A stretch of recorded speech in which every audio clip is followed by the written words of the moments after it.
देखो जी, पंजाब विधान सभा का इस वेले बुखार चढ़िया होया जी। शिखर के उत्ते हर रोज कोई ना कोई सरगर्मी हुंदी है।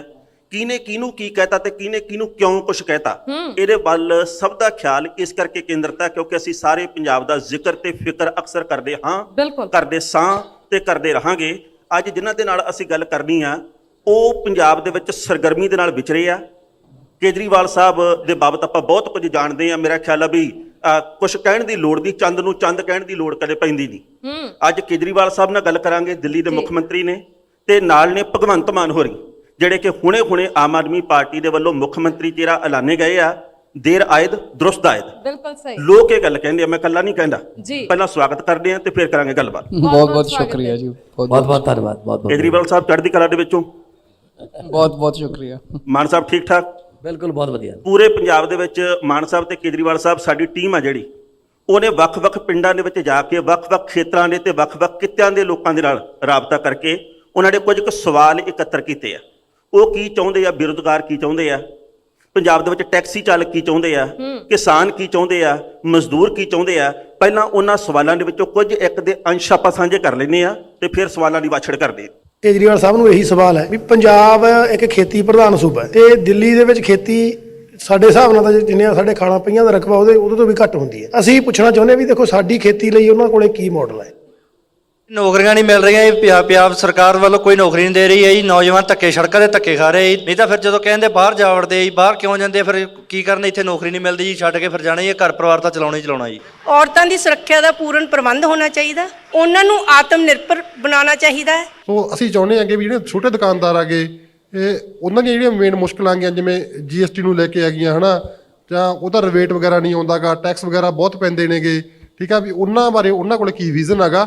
ਅਸੀਂ ਇਸ ਚੀਜ਼ ਬਾਰੇ ਸਭ ਤੋਂ ਪਹਿਲਾਂ ਤੋਂ ਸਵਾਲ ਪੁੱਛਣਾ ਚਾਹਾਂਗੇ ਕਿ ਛੋਟੇ ਵਪਾਰੀਆਂ ਬਾਰੇ ਉਹਨਾਂ ਕੋਲ ਕੀ ਵਿਜ਼ਨ ਹੈਗਾ। ਮੇਰਾ ਜਿਹੜਾ ਸਵਾਲ ਆ ਉਹ ਭਗਵੰਤ ਮਾਨ ਜੀ ਕੇਜਰੀਵਾਲ ਜੀ ਨੂੰ ਹੈ ਕਿ ਜਿਹੜੀਆਂ ਸਾਡੀਆਂ ETT ਦੀਆਂ ਕਾਫੀ ਲੰਬੇ ਟਾਈਮ ਤੋਂ ਭਰਤੀਆਂ ਨਿਕਲ ਰਹੀਆਂ ਨੇ ਪਰ ਪੂਰੀਆਂ ਨਹੀਂ ਹੋ ਰਹੀਆਂ, ਕਿ ਜੇਕਰ ਆਮ ਆਦਮੀ ਪਾਰਟੀ ਦੀ ਸਰਕਾਰ ਪੰਜਾਬ ਵਿੱਚ ਬਣਦੀ ਹੈ ਤਾਂ ਉਹ ਸਾਡੀਆਂ ਜਿਹੜੀਆਂ ਭਰਤੀਆਂ ਨੇ ਉਹ ਕਿੰਨੇ ਟਾਈਮ ਦੇ ਵਿੱਚ ਜਿਹੜੀਆਂ ਪੂਰੀਆਂ ਕਰਨਗੇ। ਕਿ ਖਿਡਾਰੀਆਂ ਨੂੰ ਉਹ ਚੰਗੇ ਮੈਦਾਨ, ਖਿਡਾਰੀਆਂ ਨੂੰ ਸਰਕਾਰੀ ਨੌਕਰੀਆਂ ਦੇ ਪਾਊਗਾ। ਜਿਹੜਾ ਪੰਜਾਬ ਕਰਜ਼ਿਆਂ 'ਚ ਡੁੱਬਿਆ ਪਿਆ ਹੈ, ਇਹਨਾਂ ਕਰਜ਼ਿਆਂ ਨੂੰ ਮਾਫ ਕਰਵਾਉਣਗੇ, ਇਹਨਾਂ ਕਰਜ਼ਿਆਂ ਦਾ ਕੋਈ ਹੱਲ ਕੱਢਣਗੇ। ਜੇ ਮੇਰੀ ਗ੍ਰੈਜੂਏਸ਼ਨ ਕੰਪਲੀਟ ਹੈ ਤੇ ਮੈਂ ਬਸ ਐ ਸਮਝ ਲਓ ਮੰਦੀ ਹਾਲਤ ਵਿੱਚ ਰੇੜੀ ਲਾ ਰਿਹਾ।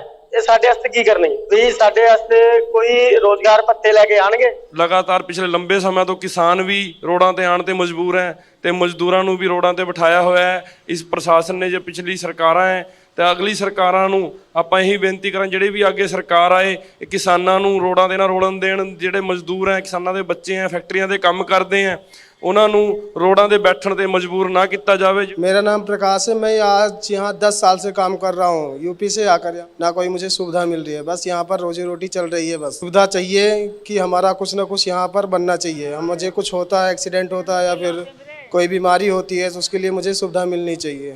हम यही गुजारिश करेंगे इस जो सरकार आने वाली है कि हम लोग का भी थोड़ा सा ध्यान रखा जाए। यार मैं टैक्सी का काम करता मैं जी। ਮਾਨ ਸਾਹਿਬ ਤੇ ਕੇਜਰੀਵਾਲ ਸਾਹਿਬ ਇਹ ਕੁਝ ਕੁ ਲੋਕਾਂ ਦੇ ਸਵਾਲ ਨੇ। ਮਾਨ ਸਾਹਿਬ ਤਾਂ ਮੇਰੇ ਨਾਲੋਂ ਵੱਧ ਗੂੜੀ ਪੰਜਾਬੀ ਜਾਣਦੇ ਆ। ਜਿਵੇਂ ਕਹਿੰਦੇ ਸਿਆਣੇ ਕਿ ਕੁੱਕਰ ਦੇ ਵਿੱਚ ਜਾਂ ਤੌੜੀ ਦੇ ਵਿੱਚ ਕੱਚੇ ਆ ਕਿ ਪੱਕੇ ਆ। ਇਹਨਾਂ ਪੰਜਾਬੀਆਂ ਦੇ, ਸਾਡੇ ਵਰਗੇ ਪੰਜਾਬੀਆਂ ਦੇ ਸਵਾਲਾਂ ਦੇ ਰਾਹੀਂ ਪਤਾ ਲੱਗ ਜਾਂਦਾ ਕਿ ਪੰਜਾਬ ਦੇ ਲੋਕ ਚਾਹੁੰਦੇ ਕੀ ਆ, ਅੱਜ ਕੀ ਚਾਹੁੰਦੇ ਆ। ਮਾਨ ਸਾਹਿਬ ਪਹਿਲਾ ਸਵਾਲ ਤੁਹਾਨੂੰ ਇਹ ਆ ਕਿ ਲੱਗਦਾ ਸੀ ਕਿ ਮੁੱਖ ਮੰਤਰੀ ਚਿਹਰੇ ਦੇ ਉੱਤੇ ਗੁਣਾ ਤੁਹਾਡਾ ਹੀ ਪਊਗਾ ਤੇ ਜਦੋਂ 21.5 ਲੱਖ ਦੇ ਕਰੀਬ ਲੋਕਾਂ ਨੇ ਵੋਟਾਂ ਪਾਤੀਆਂ, ਆਸ ਸੀ, ਧੜਕੂ ਜਾ ਸੀ ਮਨ ਦੇ ਵਿੱਚ, ਜਿਵੇਂ ਹੁੰਦਾ ਨਾ ਕਿ ਕੋਈ ਰਿਐਲਿਟੀ ਸ਼ੋਅ ਦੇ ਵਿੱਚ ਇਦਾਂ ਹੁੰਦਾ ਥੋੜਾ ਜਿਹਾ, ਕੋਈ ਸੀ ਮਨ ਦੇ ਵਿੱਚ ਇਦਾਂ? ਨਹੀਂ, ਇਦਾਂ ਦਾ ਬਿਲਕੁਲ ਨਹੀਂ ਸੀ। ਪਾਰਟੀ ਲਈ ਪਿਛਲੇ 7 ਸਾਲ ਤੋਂ ਇੱਕ ਵਲੰਟੀਅਰ ਬਣ ਕੇ, ਵਰਕਰ ਬਣ ਕੇ, ਵਫਾਦਾਰ ਸਿਪਾਹੀ ਬਣ ਕੇ ਕੰਮ ਕੀਤਾ। ਕਦੇ ਅਹੁਦੇ ਦੀ ਇੱਛਾ ਨਹੀਂ ਰੱਖੀ। ਲੋਕ ਸਭਾ ਦੇ ਵਿੱਚ ਪਹਿਲਾਂ ਜਦੋਂ 4 ਹੁੰਦੇ ਸੀ ਉਦੋਂ ਵੀ ਸਭ ਤੋਂ ਵੱਧ ਬੋਲਣ ਵਾਲਿਆਂ 'ਚ ਮੇਰਾ ਨਾਮ ਸੀ। ਹੁਣ ਜਦੋਂ ਮੈਂ ਇਕਲੌਤਾ ਹੀ ਹਾਂ ਤਾਂ ਵੀ ਪਾਰਟੀ ਦੀ ਹਾਜ਼ਰੀ ਜਿਹੜੀ ਆਮ ਆਦਮੀ ਪਾਰਟੀ ਦੀ ਉੱਥੇ ਬਕਾਇਦਾ ਲੱਗਦੀ ਹੈ, ਤੁਸੀਂ ਸੁਣਦੇ ਦੇਖਦੇ ਹੋ। ਅਤੇ ਬਾਕੀ ਰਹੀ ਗੱਲ ਜਿਹੜਾ ਤੁਸੀਂ ਕਹਿੰਦੇ ਹੋ ਕਿ ਉਹ ਕੋਈ ਦਿਲ ਧੜਕਦਾ ਸੀ ਉਸ ਵੇਲੇ ਕਿ 21 ਲੱਖ, ਅਸਲ 'ਚ ਮੁੱਖ ਮੰਤਰੀ ਸਾਹਿਬ ਬੈਠੇ ਨੇ PEC 'ਚ ਫੈਸਲਾ ਕਰਕੇ। ਇਹਨਾਂ ਨੇ ਮੈਨੂੰ ਕਿਹਾ ਕਿ ਭਗਵੰਤ ਅੱਜ ਤੇਰਾ ਨਾਮ ਡਿਕਲੇਅਰ ਕਰ ਦਿੰਦੇ। ਮੈਂ ਕਿਹਾ ਸਰ ਬਹੁਤ ਬਹੁਤ ਧੰਨਵਾਦ, ਤੁਸੀਂ ਮੈਨੂੰ ਇਸ ਕਾਬਲ ਸਮਝ ਰਹੇ ਹੋ, ਪਰ ਕਿਉਂ ਨਾ ਆਪਾਂ ਇੱਕ ਨਵਾਂ ਤਜਰਬਾ ਕਰ ਲਈਏ ਕਿ ਲੋਕਤੰਤਰ ਦੇ ਵਿੱਚ ਲੋਕਾਂ ਨੂੰ ਇਨਵੋਲਵ ਕਰ ਲਈਏ, ਉਹਨਾਂ ਦੀ ਸ਼ਮੂਲੀਅਤ ਕਰ ਲਈਏ। ਨਹੀਂ ਪੁੱਛਿਆ ਜਦੋਂ ਪਹਿਲਾਂ ਕਿਸੇ ਨੇ, ਬਸ ਸਿੱਧਾ ਥੱਪਦੇ ਨੇ, ਆਹ ਹੋਊਗਾ ਜੀ, ਇਹ ਕੋਟੇ 'ਚੋਂ ਹੋਊਗਾ, ਇਹ ਕੋਟੇ 'ਚੋਂ ਹੋਊਗਾ। ਸੋ 4 ਦਿਨ ਦਿੱਤੇ, ਸਿਰਫ 4 ਦਿਨ।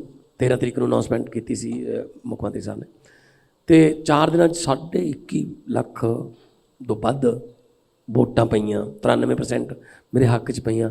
ਹੁਣ ਇਹਦੇ ਨਾਲ ਕੀ ਹੋਇਆ, ਮੇਰਾ ਪਾਰਟੀ ਵੱਲੋਂ ਤਾਂ ਹੌਸਲਾ ਵਧਿਆ ਹੀ ਵਧਿਆ। ਅਰਵਿੰਦ ਕੇਜਰੀਵਾਲ ਜੀ ਦਾ ਤਾਂ ਮੈਂ ਕਦੇ ਗੁਣ ਨਹੀਂ ਭੁੱਲ ਸਕਦਾ। ਇੱਕ ਛੋਟੇ ਜਿਹੇ ਪਿੰਡ 'ਚੋਂ ਜੰਮੇ ਹੋਏ ਇੱਕ ਆਮ ਘਰ ਦੇ ਮੁੰਡੇ ਨੂੰ ਮੁੱਖ ਮੰਤਰੀ ਦੇ ਚਿਹਰੇ ਦਾ ਐਲਾਨ ਕਰਤਾ ਕਿ ਤੁਸੀਂ ਸਾਡੇ ਮੁੱਖ ਮੰਤਰੀ ਹੋਵੋਗੇ, ਤਾਂ ਇਹਨਾਂ ਦੀ ਪਾਰਟੀ ਕਰ ਸਕਦੀ ਹੈ, ਆਮ ਆਦਮੀ ਪਾਰਟੀ ਦੀ ਕਰ ਸਕਦੀ ਹੈ ਕੰਮ, ਹੋਰ ਪਾਰਟੀਆਂ 'ਚ ਨਹੀਂ ਹੁੰਦਾ। ਹੁਣ ਮੇਰੇ 'ਤੇ ਡਬਲ ਵਿਸ਼ਵਾਸ, ਡਬਲ ਜ਼ਿੰਮੇਵਾਰੀ ਅਤੇ ਡਬਲ ਹੌਸਲਾ। ਉਹ ਇਸ ਗੱਲ ਦਾ ਹੋ ਗਿਆ ਕਿ ਲੋਕਾਂ ਨੇ ਵੀ ਇਹਨਾਂ ਦੀ ਜਿਹੜੀ ਇੱਛਾ ਸੀ ਉਹ 'ਤੇ ਮੋਹਰ ਲਾਈ ਹੈ, ਤਾਂ ਫਿਰ ਮਿਲ ਕੇ ਕੰਮ ਕਰਾਂਗੇ, ਪੰਜਾਬ ਦੇ ਲੋਕਾਂ ਨੂੰ ਨਾਲ ਲੈ ਕੇ ਕੰਮ ਕਰਾਂਗੇ। मैं भी इसमें कुछ, भगवंत मेरे बहुत करीबी है जी, मेरा बहुत प्यारा है और ये सारे जानते हैं। तो अगर मैं ऐलान कर देता कि भगवंत मान हमारे सीएम फेस होंगे तो 100 प्रश्न उठते। केजरीवाल ने अपने खास आदमी को कर दिया, केजरीवाल ने ये कर दिया। अब 21.5 लाख लोगों ने अपना मता पाया, उसमें से 93% लोगों ने, 21.5 लाख में से 93% लोगों ने कहा भगवंत मान चाहिए। वो 93% लोगों में तो सारे ही आ गए, उसमें तो कांग्रेसी भी आ गए, उसमें तो अकाली दल वाले भी आ गए जी। तो इसका मतलब सारे कांग्रेसियों ने, सारे अकाली दल वालों ने और सारे आम आदमी पार्टी वालों का सीएम चेहरा भगवंत मान है। वो अकेले आम आदमी पार्टी का सीएम चेहरा नहीं है, सबका सीएम चेहरा है जी। सर आपसे अगला सवाल कि 21 लाख से ज्यादा लोगों की वोट डली भगवंत मान जी को, और इससे आम आदमी पार्टी के प्रति जो लोगों का प्यार है वो भी नजर आया। सो मानते हैं कि जिम्मेवारी और ज्यादा हो गई? बिल्कुल। आज मैं हमेशा मानता हूँ चुनाव उम्मीद का नाम होता है जी। लोग ये देखते हैं कि हमारे लिए काम कौन करेगा। पंजाब के अंदर लोगों ने सारी पार्टियों को परख लिया। अब पंजाब में एक ही चीज़ चल रही है यार, एक मौका तो इन लोगों को देना बनता है। हमने कांग्रेस को भी देख लिया, हमने बीजेपी को भी देख लिया, हमने अकाली दल को भी देख लिया और इतने सालों तक देख लिया। 19 साल बादल परिवार को दिए जी, 25 साल 26 साल कांग्रेस को दिए। इन्होंने बेड़ा गर्क कर दिया, इन्होंने लूटने में कोई कसर नहीं छोड़ी। लूट चल रही है, अभी जो रेड चल रही है उसमें पता चल रहा है, नकदी गिन रही है ईडी, कैमरे के ऊपर, टीवी चैनलों के ऊपर आप देख रहे हो। दिल दर्द करता है, ये पैसा है किसका? ये पैसा तो पंजाब के लोगों का है। तो अब लोग ये लूट बंद करना चाहते हैं, इसीलिए कट्टर ईमानदार। एक तरफ ये लूट है, 7 साल से ये MP है, सांसद है। मैं आपसे पूछना चाहता हूँ, कभी आपने ये सुना कि भगवंत मान ने ये पैसा, रेता चोरी कर लिया, पैसा चोरी कर लिया, ठेकेदार से हफ्ता बांध लिया, आज भी किराए के घर पे रहता है और मामूली सी जैकेट पहनी हुई है। अपने चन्नी साहब की जैकेट से कंपेयर कर लो। वो कहते हैं मैं आम आदमी हूँ, वो आम आदमी नहीं है, वो बेईमान आदमी है। तो कल दे ਜਿਹੜੀਆਂ ਰੇਡਾਂ ਚੱਲ ਰਹੀਆਂ ਨੇ, ਪੈਸੇ ਗਿਣੇ ਜਾ ਰਹੇ ਨੇ। 56 ਕਰੋੜ ਦੀ ਕਾਗਜ਼, 10 ਕਰੋੜ ਪਿਆ ਸੀ ਘਰੇ 10 ਕਰੋੜ ਅੱਜ ਦੀ ਡੇਟ 'ਚ। ਤੇ ਮਤਲਬ ਇਹ ਕਹਿਣਾ ਕੁਛ ਹੋਰ, ਕਰਨਾ ਕੁਛ ਹੋਰ। ਇਹ ਪੰਜਾਬੀ ਜਿਹੜੇ ਨੇ ਉਹ ਇਸ ਚੀਜ਼ ਨੂੰ ਪਸੰਦ ਨਹੀਂ ਕਰਦੇ। ਕੇਜਰੀਵਾਲ ਸਾਹਿਬ, ਮੈਂ ਥੋੜਾ ਜਿਹਾ ਪੰਜਾਬੀ ਦੇ ਵਿੱਚ ਹੀ ਚੱਲਾਂ ਜੀ। ਹਾਂ ਚਲੋ। ਸਵਾਲ ਮੇਰਾ ਇਹ ਆ ਕਿ ਕਦੇ ਖਬਰ ਆਈ ਕਿ ਰਾਜੇਵਾਲ ਸਾਹਿਬ ਨੇ ਜਿਹੜੇ ਉਹ ਤੁਸੀਂ CM ਕੈਂਡੀਡੇਟ ਬਣਾਉਣ ਜਾ ਰਹੇ ਆ, ਕਦੇ ਖਬਰ ਆਈ SP ਸਿੰਘ ਉਬਰਾਏ ਦੇ ਬਾਰੇ, ਕਦੇ ਖਬਰ ਆਈ ਸੰਤ ਬਲਵੀਰ ਸਿੰਘ ਸੀਚੇਵਾਲ ਦੇ ਬਾਰੇ। ਸੱਚਾਈ ਕੀ ਸੀ? ਕੀ ਰਾਜੇਵਾਲ ਸਾਹਿਬ ਦੇ ਨਾਲ ਕੋਈ ਗੱਲ ਹੋਈ ਸੀ? सीटा नहीं वंडते, टिकटा नहीं वंडते, या कुछ भी हो जा? देखो जी, हमारी कभी किसी से इस बारे में बात नहीं हुई। उम्मीद बहुत लोगों की थी, मैं किसी एक का नाम नहीं लूँगा, उम्मीद बहुतों की थी और बहुत सारे लोग मेरे पास आते थे। कोई किसी की सिफारिश लेके आता था और कोई खुद ही आता था कि इसको CM बना दो जी, मेरे को CM बना दो जी, ये कर दो जी। हम सबकी सुनते थे लेकिन कभी भी किसी का कमिटमेंट नहीं था। जब हमारे पास पंजाब का हीरा था तो फिर दूसरे इधर उधर के लोगों को ढूंढने की क्या ज़रूरत थी जी। मान साहब, ਤੁਹਾਡੇ ਤੇ ਹੁਣ ਧੂਰੀ ਤੋਂ ਜ਼ਿੰਮੇਵਾਰੀ ਪੈ ਗਈ। ਧੂਰੀ ਤੋਂ ਖੁਦ ਵੀ ਚੋਣ ਲੜਨੀ ਤੇ ਪੂਰੇ ਪੰਜਾਬ ਦੇ ਵਿੱਚ ਭਲਵਾਨੀ ਗੇੜਾ ਵੀ ਦੇਣਾ। ਦੋਨੋਂ ਜ਼ਿੰਮੇਵਾਰੀਆਂ ਬਰਾਬਰ ਨਿਭਾਉਣ ਦਾ ਕੋਈ ਤਣਾਅ ਤਾਂ ਨਹੀਂ? ਬਿਲਕੁਲ, ਮੈਂ ਆਲਰੇਡੀ ਇਹ ਚੀਜ਼ ਕਰ ਚੁੱਕਿਆ ਕਿ ਮੈਂ 17 ਦੇ ਵਿੱਚ ਜਲਾਲਾਬਾਦ ਤੋਂ ਸਖਤ ਮੁਕਾਬਲਾ ਸੁਖਬੀਰ ਬਾਦਲ ਨਾਲ ਕੀਤਾ। ਉਹ ਤਾਂ ਕਾਂਗਰਸੀ ਤੇ ਅਕਾਲੀ ਇਕੱਠੇ ਹੋ ਗਏ, ਰਵਨੀਤ ਬਿੱਟੂ ਨੂੰ ਭੇਜਤਾ। ਨਾਲ ਨਾਲ ਮੇਰੀ ਜ਼ਿੰਮੇਵਾਰੀ ਇਹ ਵੀ ਸੀ ਕਿ ਤੁਸੀਂ ਸਾਰੇ ਪੰਜਾਬ 'ਚ ਰੈਲੀਆਂ ਕਰਨੀਆਂ, 300 ਤੋਂ ਉੱਪਰ ਰੈਲੀਆਂ ਵੀ ਕੀਤੀਆਂ ਤੇ 60,000 ਵੋਟ ਜਲਾਲਾਬਾਦ ਦੇ ਲੋਕਾਂ ਨੇ ਪਾਇਆ। ਅੱਜ ਤੱਕ ਸੁਖਬੀਰ ਬਾਦਲ ਨੂੰ ਸੁਪਨੇ ਆਉਂਦੇ ਨੇ ਇੰਨੀਆਂ ਵੋਟਾਂ ਕਿਵੇਂ ਪੈ ਗਈਆਂ। ਧੂਰੀ ਜਿਹੜਾ 2014 'ਚ ਵੀ 30,000 ਤੋਂ ਉੱਪਰ ਜਿੱਤਿਆ ਸੀ ਹਲਕੇ 'ਚ, 9 ਹਲਕੇ ਨੇ, 9 ਚੋਂ ਇੱਕ ਧੂਰੀ ਵੀ ਹੈ ਲੋਕ ਸਭਾ ਦਾ, ਤੇ 2019 'ਚ ਵੀ 30,000 ਤੋਂ ਉੱਪਰ ਜਿੱਤਿਆ। ਤੇ ਧੂਰੀ ਦੇ ਲੋਕ ਕ੍ਰਾਂਤੀਕਾਰੀ ਲੋਕ ਨੇ, ਸ਼ਾਇਰਾਂ ਦਾ ਔਰ ਸ਼ਹੀਦਾਂ ਦੀ ਧਰਤੀ ਹੈ। ਮੈਂ ਜਦੋਂ ਵੀ ਜਾਂਦਾ ਧੂਰੀ, ਜਿਹੜਾ ਉਹ ਕਹਿੰਦੇ ਨੇ ਬਾਈ ਤੁਸੀਂ ਆਓ, ਬਾਈ ਜੀ ਆਓ ਛੇਤੀ ਆਪਾਂ ਬਦਲੀਏ ਪੰਜਾਬ ਨੂੰ। ਸੋ ਮੇਰੀ ਡਿਊਟੀ ਧੂਰੀ ਤੋਂ ਲੱਗੀ ਹੈ ਤਾਂ ਮੈਨੂੰ ਉਮੀਦ ਹੈ ਧੂਰੀ ਵਾਲੇ ਆਪਣਾ ਰਿਕਾਰਡ ਆਪ ਤੋੜਨਾ ਜਾਣਦੇ ਨੇ, ਇਸ ਵਾਰ ਵੀ ਤੋੜਨਗੇ। ਜੀ ਸਰ, ਅਸੀਂ ਹਮੇਸ਼ਾ ਭਗਵੰਤ ਮਾਨ ਨੂੰ ਹੱਸਦਿਆਂ ਵੇਖਿਆ, ਹਮੇਸ਼ਾ ਖੁਸ਼ੀ ਦੇ ਰੌਂ ਵਿੱਚ ਵੇਖਿਆ, ਪਰ ਜਦੋਂ ਤੁਹਾਡਾ ਨਾਮ ਅਨਾਉਂਸ ਹੋਇਆ ਉਸ ਵੇਲੇ ਅੱਖਾਂ 'ਚੋਂ ਪਰਲ ਪਰਲ ਅਥਰੂ ਵੀ ਵਹੇ ਤੁਹਾਡੀਆਂ 'ਚੋਂ, ਤੇ ਉਹ ਵੀ ਸਾਰਿਆਂ ਨੇ ਵੇਖਿਆ। ਸੋ ਉਸ ਵੇਲੇ ਮਨ ਦੇ ਉੱਪਰ ਕੀ ਵਲਵਲੇ ਸੀ, ਕੀ ਚੱਲ ਰਿਹਾ ਸੀ ਜਦੋਂ ਐਡੀ ਵੱਡੀ ਜ਼ਿੰਮੇਵਾਰੀ ਤੁਹਾਨੂੰ ਸੌਂਪੀ ਗਈ?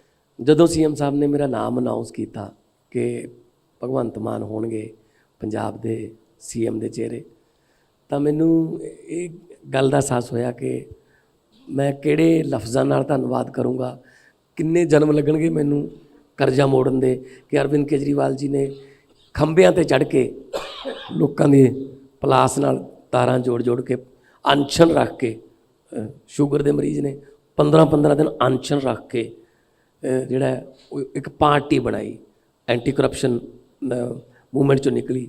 ਉਹ ਪਾਰਟੀ ਜਿਹੜੀ ਹੈ, ਉਹ ਪਾਰਟੀ ਮੈਨੂੰ ਐਡੇ ਵੱਡੇ ਲੈਵਲ 'ਤੇ ਮੈਨੂੰ ਕਾਬਿਲ ਸਮਝਦੀ ਹੈ। ਤਾਂ ਭਾਵੁਕ ਮੇਰਾ ਹੋ ਗਿਆ ਮੈਂ। ਔਰ ਫਿਰ ਵੈਸੇ ਵੀ ਮੇਰੇ ਵੱਡੇ ਭਾਈ ਨੇ ਤੇ ਮੇਰੇ ਪਿਤਾ ਸਮਾਨ ਮੈਂ ਸਮਝਦਾ ਹੁੰਦਾ ਇਹਨਾਂ ਨੂੰ, ਮੇਰੇ ਫਾਦਰ ਫਿਗਰ ਨੇ। ਇਹਨਾਂ ਨੇ ਕਦੇ ਵੀ ਮੈਨੂੰ ਮਤਲਬ ਇਸ ਤਰ੍ਹਾਂ ਨਹੀਂ ਕਿਹਾ ਕਿ ਭਗਵੰਤ ਨੂੰ ਖੁਦ ਆਹ ਨਹੀਂ ਕਰਨਾ, ਉਹ ਨਹੀਂ ਕਰਨਾ। ਸਲਾਹ ਕਰਕੇ ਕੰਮ ਕਰਦੇ ਹਾਂ। ਔਰ ਮੇਰੀ ਮੰਮੀ ਤੋਂ ਜਿੰਨਾ ਪਿਆਰ ਮਿਲਦਾ ਉਨਾ ਹੀ ਮੈਨੂੰ ਇਹਨਾਂ ਤੋਂ ਵੀ ਮਿਲਦਾ। ਤੇ ਕਦੇ ਕਦੇ ਡਾਂਟ ਵੀ ਲੈਂਦੇ ਨੇ, ਹੱਕ ਵੀ ਹੈ ਉਹਨਾਂ ਦਾ। ਉਹ ਕਹਿੰਦੇ ਆ ਨਾ ਕਿ ਇੱਕ ਪਹਿਲਾਂ ਹੁੰਦਾ ਸੀ ਮਾਂ ਦੀਆਂ ਗਾਲਾਂ ਘਿਓ ਦੀਆਂ ਨਾਲਾਂ, ਪਰ ਵੱਡੇ ਭਾਈ ਦੀਆਂ ਗਾਲਾਂ ਘਿਓ ਦੀਆਂ ਨਾਲਾਂ। ਸੋ ਮੈਂ ਇਹ ਮੇਰੀ ਬਿਹਤਰੀ ਵਾਸਤੇ, ਮੈਨੂੰ ਆਪਦੀ ਪਾਰਟੀ ਦੀ, ਸਾਡੀ ਦੀ ਬਿਹਤਰੀ ਵਾਸਤੇ ਮੇਰੀ ਡਿਊਟੀ ਲਾਉਂਦੇ। ਮੈਂ ਖੁਸ਼ ਹਾਂ। ਕੇਜਰੀਵਾਲ ਸਾਹਿਬ, ਪੰਜਾਬ ਦੇ ਸਿਰ ਲਗਭਗ 3 ਲੱਖ ਕਰੋੜ ਰੁਪਏ ਦਾ ਕਰਜ਼ਾ। ਜੇ ਕਿਸੇ ਬੰਦੇ ਦੇ ਸਿਰ ਤੇ 50,000 ਦਾ ਕਰਜ਼ ਹੋਵੇ, ਮੇਰੇ ਸਿਰ ਦੇ ਉੱਤੇ ਕਿਸੇ ਵੇਲੇ 35,000 ਰੁਪਏ ਦਾ ਕਰਜ਼ ਸੀ। ਮੈਨੂੰ ਨੀਂਦ ਨਹੀਂ ਸੀ ਆਉਂਦੀ ਹੁੰਦੀ। ਮੇਰੇ ਬਾਪ ਦੇ ਉੱਤੇ ਕਰਜ਼ ਸੀ 1.5 ਲੱਖ ਰੁਪਏ ਦਾ, ਉਹਨਾਂ ਨੂੰ ਨੀਂਦ ਨਹੀਂ ਸੀ ਆਉਂਦੀ। ਅਪ੍ਰੈਲ ਮਹੀਨੇ ਦੇ ਵਿੱਚ ਮੇਰੇ ਪਿਤਾ ਜੀ ਨੇ ਵਿਆਜ ਦੇਣਾ ਹੁੰਦਾ ਸੀ। ਉਹ ਸਾਡੇ ਘਰ ਦੇ ਵਿੱਚ ਫਰਵਰੀ ਮਹੀਨੇ ਤੋਂ ਮਾਤਮ ਛਾ ਜਾਂਦਾ ਸੀ ਵੀ ਬਣੂਗਾ ਕੀ, ਬਿਜਲੀ ਦਾ ਬਿੱਲ ਰੁਕ ਜਾਣਾ, ਨਿਆਣਿਆਂ ਦੀ ਪੜ੍ਹਾਈ ਰੁਕ ਜਾਣੀ ਆ। ਪੰਜਾਬ ਦੇ ਸਿਰ 3 ਲੱਖ ਕਰੋੜ ਰੁਪਏ ਤੋਂ ਵੱਧ ਦਾ ਕਰਜ਼ਾ, ਨੀਂਦ ਕਿਵੇਂ ਆਉਂਦੀ ਹੋਊਗੀ ਨੇਤਾਵਾਂ ਨੂੰ? तो ये अब आपको अच्छी नींद आएगी। मैं इतना आपको अगले 5 साल में ऐसा इंतजाम करेंगे कि आपको बहुत अच्छी नींद आएगी, हर पंजाबी को अच्छी नींद आएगी। इसका भगवंत जी ने पूरा वो कैलकुलेशन की है, ये बताएंगे। इन्होंने ये पूछा है सर कि 3 लाख पंजाब के नेताओं को नींद कैसे आती है? नींद कैसे आती है? पंजाब के नेताओं को नींद जिन्होंने लूटा है सर, जिन्होंने कर्जा लेकर मतलब पंजाब का बेड़ा गर्क किया है। तो सारा पैसा, ये बार बार यही कहते हैं, मैं जब इनके स्टेटमेंट सुनता हूँ कि 3 लाख करोड़ का कर्जा है, आप कैसे जो गारंटी दे रहे हो कैसे करोगे? सोचने वाली बात है कि ये पैसा गया कहाँ? ये पैसा तो इन्हीं लोगों ने चोरी किया है। जैसे अभी कह रहे थे कि ईडी की रेड पड़ी चन्नी साहब के घर पे, चन्नी साहब के रिश्तेदारों के घर पे, और 10 करोड़ रुपए का नकदी मिली है और 56 करोड़ रुपए की बोगस एंट्री मिली है। जगुआर की पता नहीं कितनी गाड़ियाँ मिली हैं और लोग कह रहे हैं कि ये तो ट्रेलर है। और पता नहीं मतलब पिछले 111 दिन में इन्होंने, कोई कह रहा है 600 करोड़ कमा लिए, कोई कह रहा है 700 करोड़ कमा लिए, कोई कह रहा है 900 करोड़ कमा लिए। एक इनके मंत्री हैं कौन, जिन्होंने आरोप लगाया था ट्रांसफर, राणा गुरजीत, उन्होंने आरोप लगाया था कि ट्रांसफ़र पोस्टिंग में खूब पैसे चल रहे हैं सीएम ऑफिस में। तो 111 दिन में इन्होंने जो कमाल ही कर दिया, मतलब जो इनके पिछले वाले थे उन सबको उन्होंने पीछे छोड़ दिया। यहाँ गए 3 लाख करोड़, जो आप पूछ रहे थे ये 3 लाख करोड़, तो ये 3 लाख करोड़ रुपए इन लोगों ने सारों ने मिलकर लूटे हैं। आम आदमी पार्टी की सरकार बनेगी, एक एक पैसे का हिसाब लेंगे। जितना पुराना इन्होंने लूटा है किसी ने बड़े बड़े होटल बना लिए, किसी ने पता नहीं कितने मकान बना लिए, प्रॉपर्टी खरीद ली, स्विट्ज़रलैंड में करे। सारा पैसा वापस लेंगे और इन लोगों से सारा पैसा लेके उस पैसे से स्कूल बनवाएंगे आपके लिए, अस्पताल बनवाएंगे, सड़कें बनवाएंगे और पंजाब खुशहाल करेंगे। ਚੰਨੀ ਸਾਹਿਬ ਦਾ ਅੱਜ ਬਿਆਨ ਆਇਆ, ਉਹ ਕਹਿੰਦੇ ਕਿਆ ਗੱਲ ਕਰਦੇ ਹੋ यार, ये तो वैसे ही कही जाते हैं भी ये तो चुनाव के समय ऐसे करते हैं, ईडी से प्रेशर डलवाया जाता है। उनसे चन्नी साहब से अगली बार आप ये पूछना चाहिए 10 करोड़ किसका है। बस चन्नी साहब बार बार, कल से मैं देख रहा हूँ जी, मैंने वो पीएम की मोदी जी की रैली रोकी थी और ये किया था वो किया था उनका वो, तो इसीलिए मेरे से बदला ले रहे हैं। मैं मानता हूँ मोदी जी बदला लेते हैं, मेरे से भी लिया था। मोदी जी ने मेरे पे भी रेड कराई थी, मेरे ऊपर सीबीआई की रेड कराई, मेरे ऊपर इनकम टैक्स की रेड कराई, मेरे दफ्तर में कराई, मेरे घर पे कराई, मेरे को तो कोई फर्क नहीं पड़ा। मेरे घर आए, सारे आए, पुलिस, इतनी पुलिस आई, बेडरूम तक पहुंच गए, बेडरूम भी सारा छान मारा। उनको 10 मफलर मिले अनअकाउंटेड, मेरे को किसी ने गिफ्ट किए थे। उनका हिसाब पूछा, मेरे पास हिसाब नहीं था कि ये मफलर कहाँ से आए। बस इनके घर में तो नकदी नकदी नकदी नकदी। तो कह रहे हैं मोदी जी बदला ले रहे हैं, चलो बदला ले रहे हैं। पैसा किसका है चन्नी साहब? ये 56 करोड़ की एंट्री किसकी है? 10 करोड़ का कैश किसका है? ये गाड़ियां किसकी हैं? आपने तो 111 दिन में कमाल ही कर दिया। एक तरफ वो है और दूसरी तरफ भगवंत है, जिसको आप 7 साल में एक नए पैसे का आप इनके ऊपर आरोप नहीं लगा सकते। तो आज पंजाब की जनता को चुनना है कि एक तरफ रेता चोर मुख्यमंत्री है और एक तरफ कट्टर ईमानदार मुख्यमंत्री, आपको कौन चाहिए? इसके साथ ही एक बड़ी हैरानी वाली बात है कि आज तक हमने तो सिर्फ यही देखा है कि जो नेता बनता है, जो कुर्सी पे बैठता है, उसकी संपत्ति बढ़ती है, लेकिन आपकी कम हुई है। ये क्या फॉर्मूला है, कैसे कम होगी?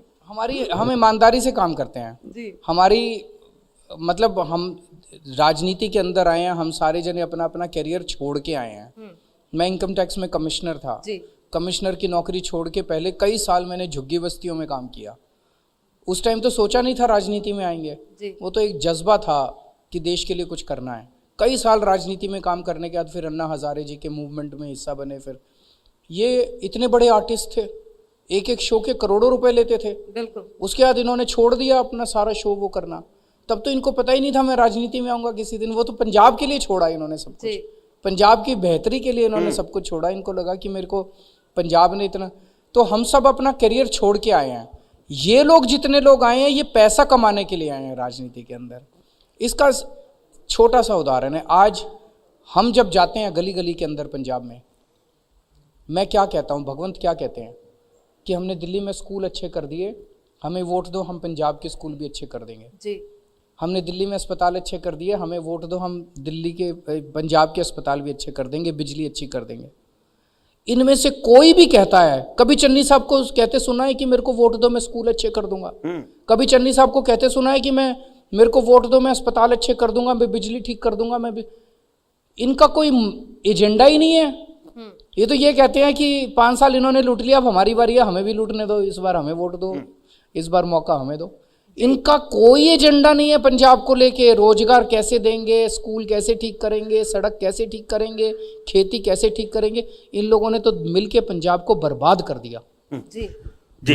मैं ऐड करना चाह रहा हूँ टैना साहब, पिछले दिन ही पंजाब सरकार ने अनाउंस किया कि साडे पंजाब के जिहड़े स्कूल ने वो इंडिया दे विच नंबर 1 आ गए जी। मैनू बड़ी खुशी हुई भी मैं पंजाब के स्कूल नंबर 1 आ गए। मैं मनीष सिसोदिया जी नाल गल कीती कि सर तुसीं कित्थे फिरदे हो, इत्थे पंजाब दे विच स्कूल नंबर 1 आ गए, ठीक है ना, आओ आपां देखो तुसीं इत्थों सिੱਖ के दिल्ली करिए काम। तां चमकौर साहब दे एरिए 'ਚ 2-3 स्कूलों 'ਚ चले गए मनीष सिसोदिया जी साडे एजुकेशन मिनिस्टर। ਜਦੋਂ पता लग्या कि अंदर तो कुछ है ही नहीं, बाहर ही लिखा होया है स्मार्ट स्कूल, तो फिर उन्होंने ऑर्डर किया जी, ऑर्डर चन्नी साहब ने कि स्कूलों बाकी सारे स्कूलों बंद कर दिओ, ताले ला दिओ, कोई भी दिल्ली तो आवे उन्होंने दिखाना नहीं। यार नंबर 1 चीज़ नूं दिखाने वास्ते तुसीं शर्माउंदे क्यों? साडे स्कूल देखने वास्ते जो मर्जी आ जाओ, रैड कारपेट विछावांगे तुहाडे कोले। साडे दिल्ली के स्कूल जिहड़े ने जो अरविंद जी ने जो बनाए ने मनीष सिसोदिया नाल मिल के, ट्रंप की वाइफ आई वो कहती मैं दिल्ली के स्कूल देखने ने। मोदी जी ने बहुत मना किया भी ना इदा ना कर, ना जी कहती मैं देखने ने। फिर मोदी जी ने MCD ਵਾਲੇ ਸਕੂਲ ਕਿਉਂ ਨਹੀਂ ਦਿਖਾਏ ਜਿਹੜੇ ਸੈਂਟਰ ਨਾਲ ਰਿਲੇਟਡ ਨੇ? ਚਾਬੀਆਂ ਤਾਂ ਫਿਰ ਇਹਨਾਂ ਤੋਂ ਲੈਣੀਆਂ ਪਈਆਂ ਨਾ ਸਕੂਲ ਦੀਆਂ, ਕਿ ਚਾਬੀਆਂ ਦੇ ਦਿਓ ਜੀ ਸਕੂਲ ਖੋਲ੍ਹ ਦਈਏ। ਸੋ ਜੇ ਇੱਥੇ ਤੱਕ ਹੈਗਾ ਗੱਲਬਾਤ ਤਾਂ ਇਹਦਾ ਮਤਲਬ ਕੁਝ ਕੀਤਾ ਹੈ ਨਾ। ਨਾਲੇ ਦਿੱਲੀ ਦਾ ਮਾਡਲ ਜਿਹੜਾ ਹੈ ਆਪਣੇ ਲਈ ਤਾਂ 250 ਕਿਲੋਮੀਟਰ ਹੀ ਹੈ ਨਾ, ਗੁਜਰਾਤ ਦਾ ਮਾਡਲ ਹਜੇ ਦੂਰ ਪੈਂਦਾ ਆਪਾਂ ਨੂੰ, ਪਤਾ ਨਹੀਂ ਕਿਹਾ ਜਾਊ। ਦਿੱਲੀ ਦੇ ਮਾਡਲ ਤੋਂ ਵੱਡਾ ਮਾਡਲ ਪੰਜਾਬ ਦਾ ਬਣੂਗਾ। ਬਹੁਤ ਕੁਝ ਪੰਜਾਬ ਦੇ ਮਾਡਲ ਤੋਂ ਸਿੱਖ ਕੇ ਦਿੱਲੀ 'ਚ ਲੈ ਕੇ ਆਵਾਂਗੇ, ਦਿੱਲੀ ਤੋਂ ਬਹੁਤ ਕੁਝ ਪ੍ਰਭਾਵਿਤ ਹੋ ਕੇ ਇੱਥੇ ਕਰਾਂਗੇ, ਅਤੇ ਪੰਜਾਬ ਦੇ ਮਾਡਲ ਨੂੰ, ਦਿੱਲੀ ਦੇ ਮਾਡਲ ਨੂੰ ਤਾਂ ਪੂਰੀ ਦੇਸ਼ ਦੇਖਦਾ ਹੈ, ਪੰਜਾਬ ਦੇ ਮਾਡਲ ਨੂੰ ਪੂਰੀ ਦੁਨੀਆ ਦੇਖੂਗੀ ਕਿ ਹਾਂ ਪੰਜਾਬ ਹੈ ਪਹਿਲੇ ਨੰਬਰ ਤੇ, ਪੰਜਾਬ ਜਿਹੜਾ ਦੁਬਾਰੇ ਆਊਗਾ। ਜੀ ਮਾਨ ਸਾਹਿਬ, ਸਵਾਲ ਥੋੜਾ ਜਿਹਾ ਕੌੜਾ ਲੱਗ ਸਕਦਾ। ਤੁਹਾਡੇ ਵਿਰੋਧੀ ਅਕਸਰ ਇਹ ਗੱਲ ਕਹਿੰਦੇ ਵੀ ਤੁਸੀਂ ਦਾਰੂ ਪੀਂਦੇ ਹੋ, ਤੁਸੀਂ ਸ਼ਰਾਬ ਪੀਂਦੇ ਹੋ, ਹੁਣ ਤਾਂ ਕਹਿਣ ਲੱਗੇ ਵੀ ਸੁੱਕੀ ਪੀਂਦੇ ਆ, ਬਰਫ਼ ਵੀ ਨਹੀਂ ਪਾਉਂਦੇ। ਸੱਚਾਈ ਕੀ ਹੈ? इसका मैं जवाब देता हूँ। हाँ मैं इन लोगों को कुछ नहीं मिला भगवंत के खिलाफ, तो इन लोगों ने ये सब कहना चालू कर दिया कि ये तो ये करता है, ये करता है, ये करता है।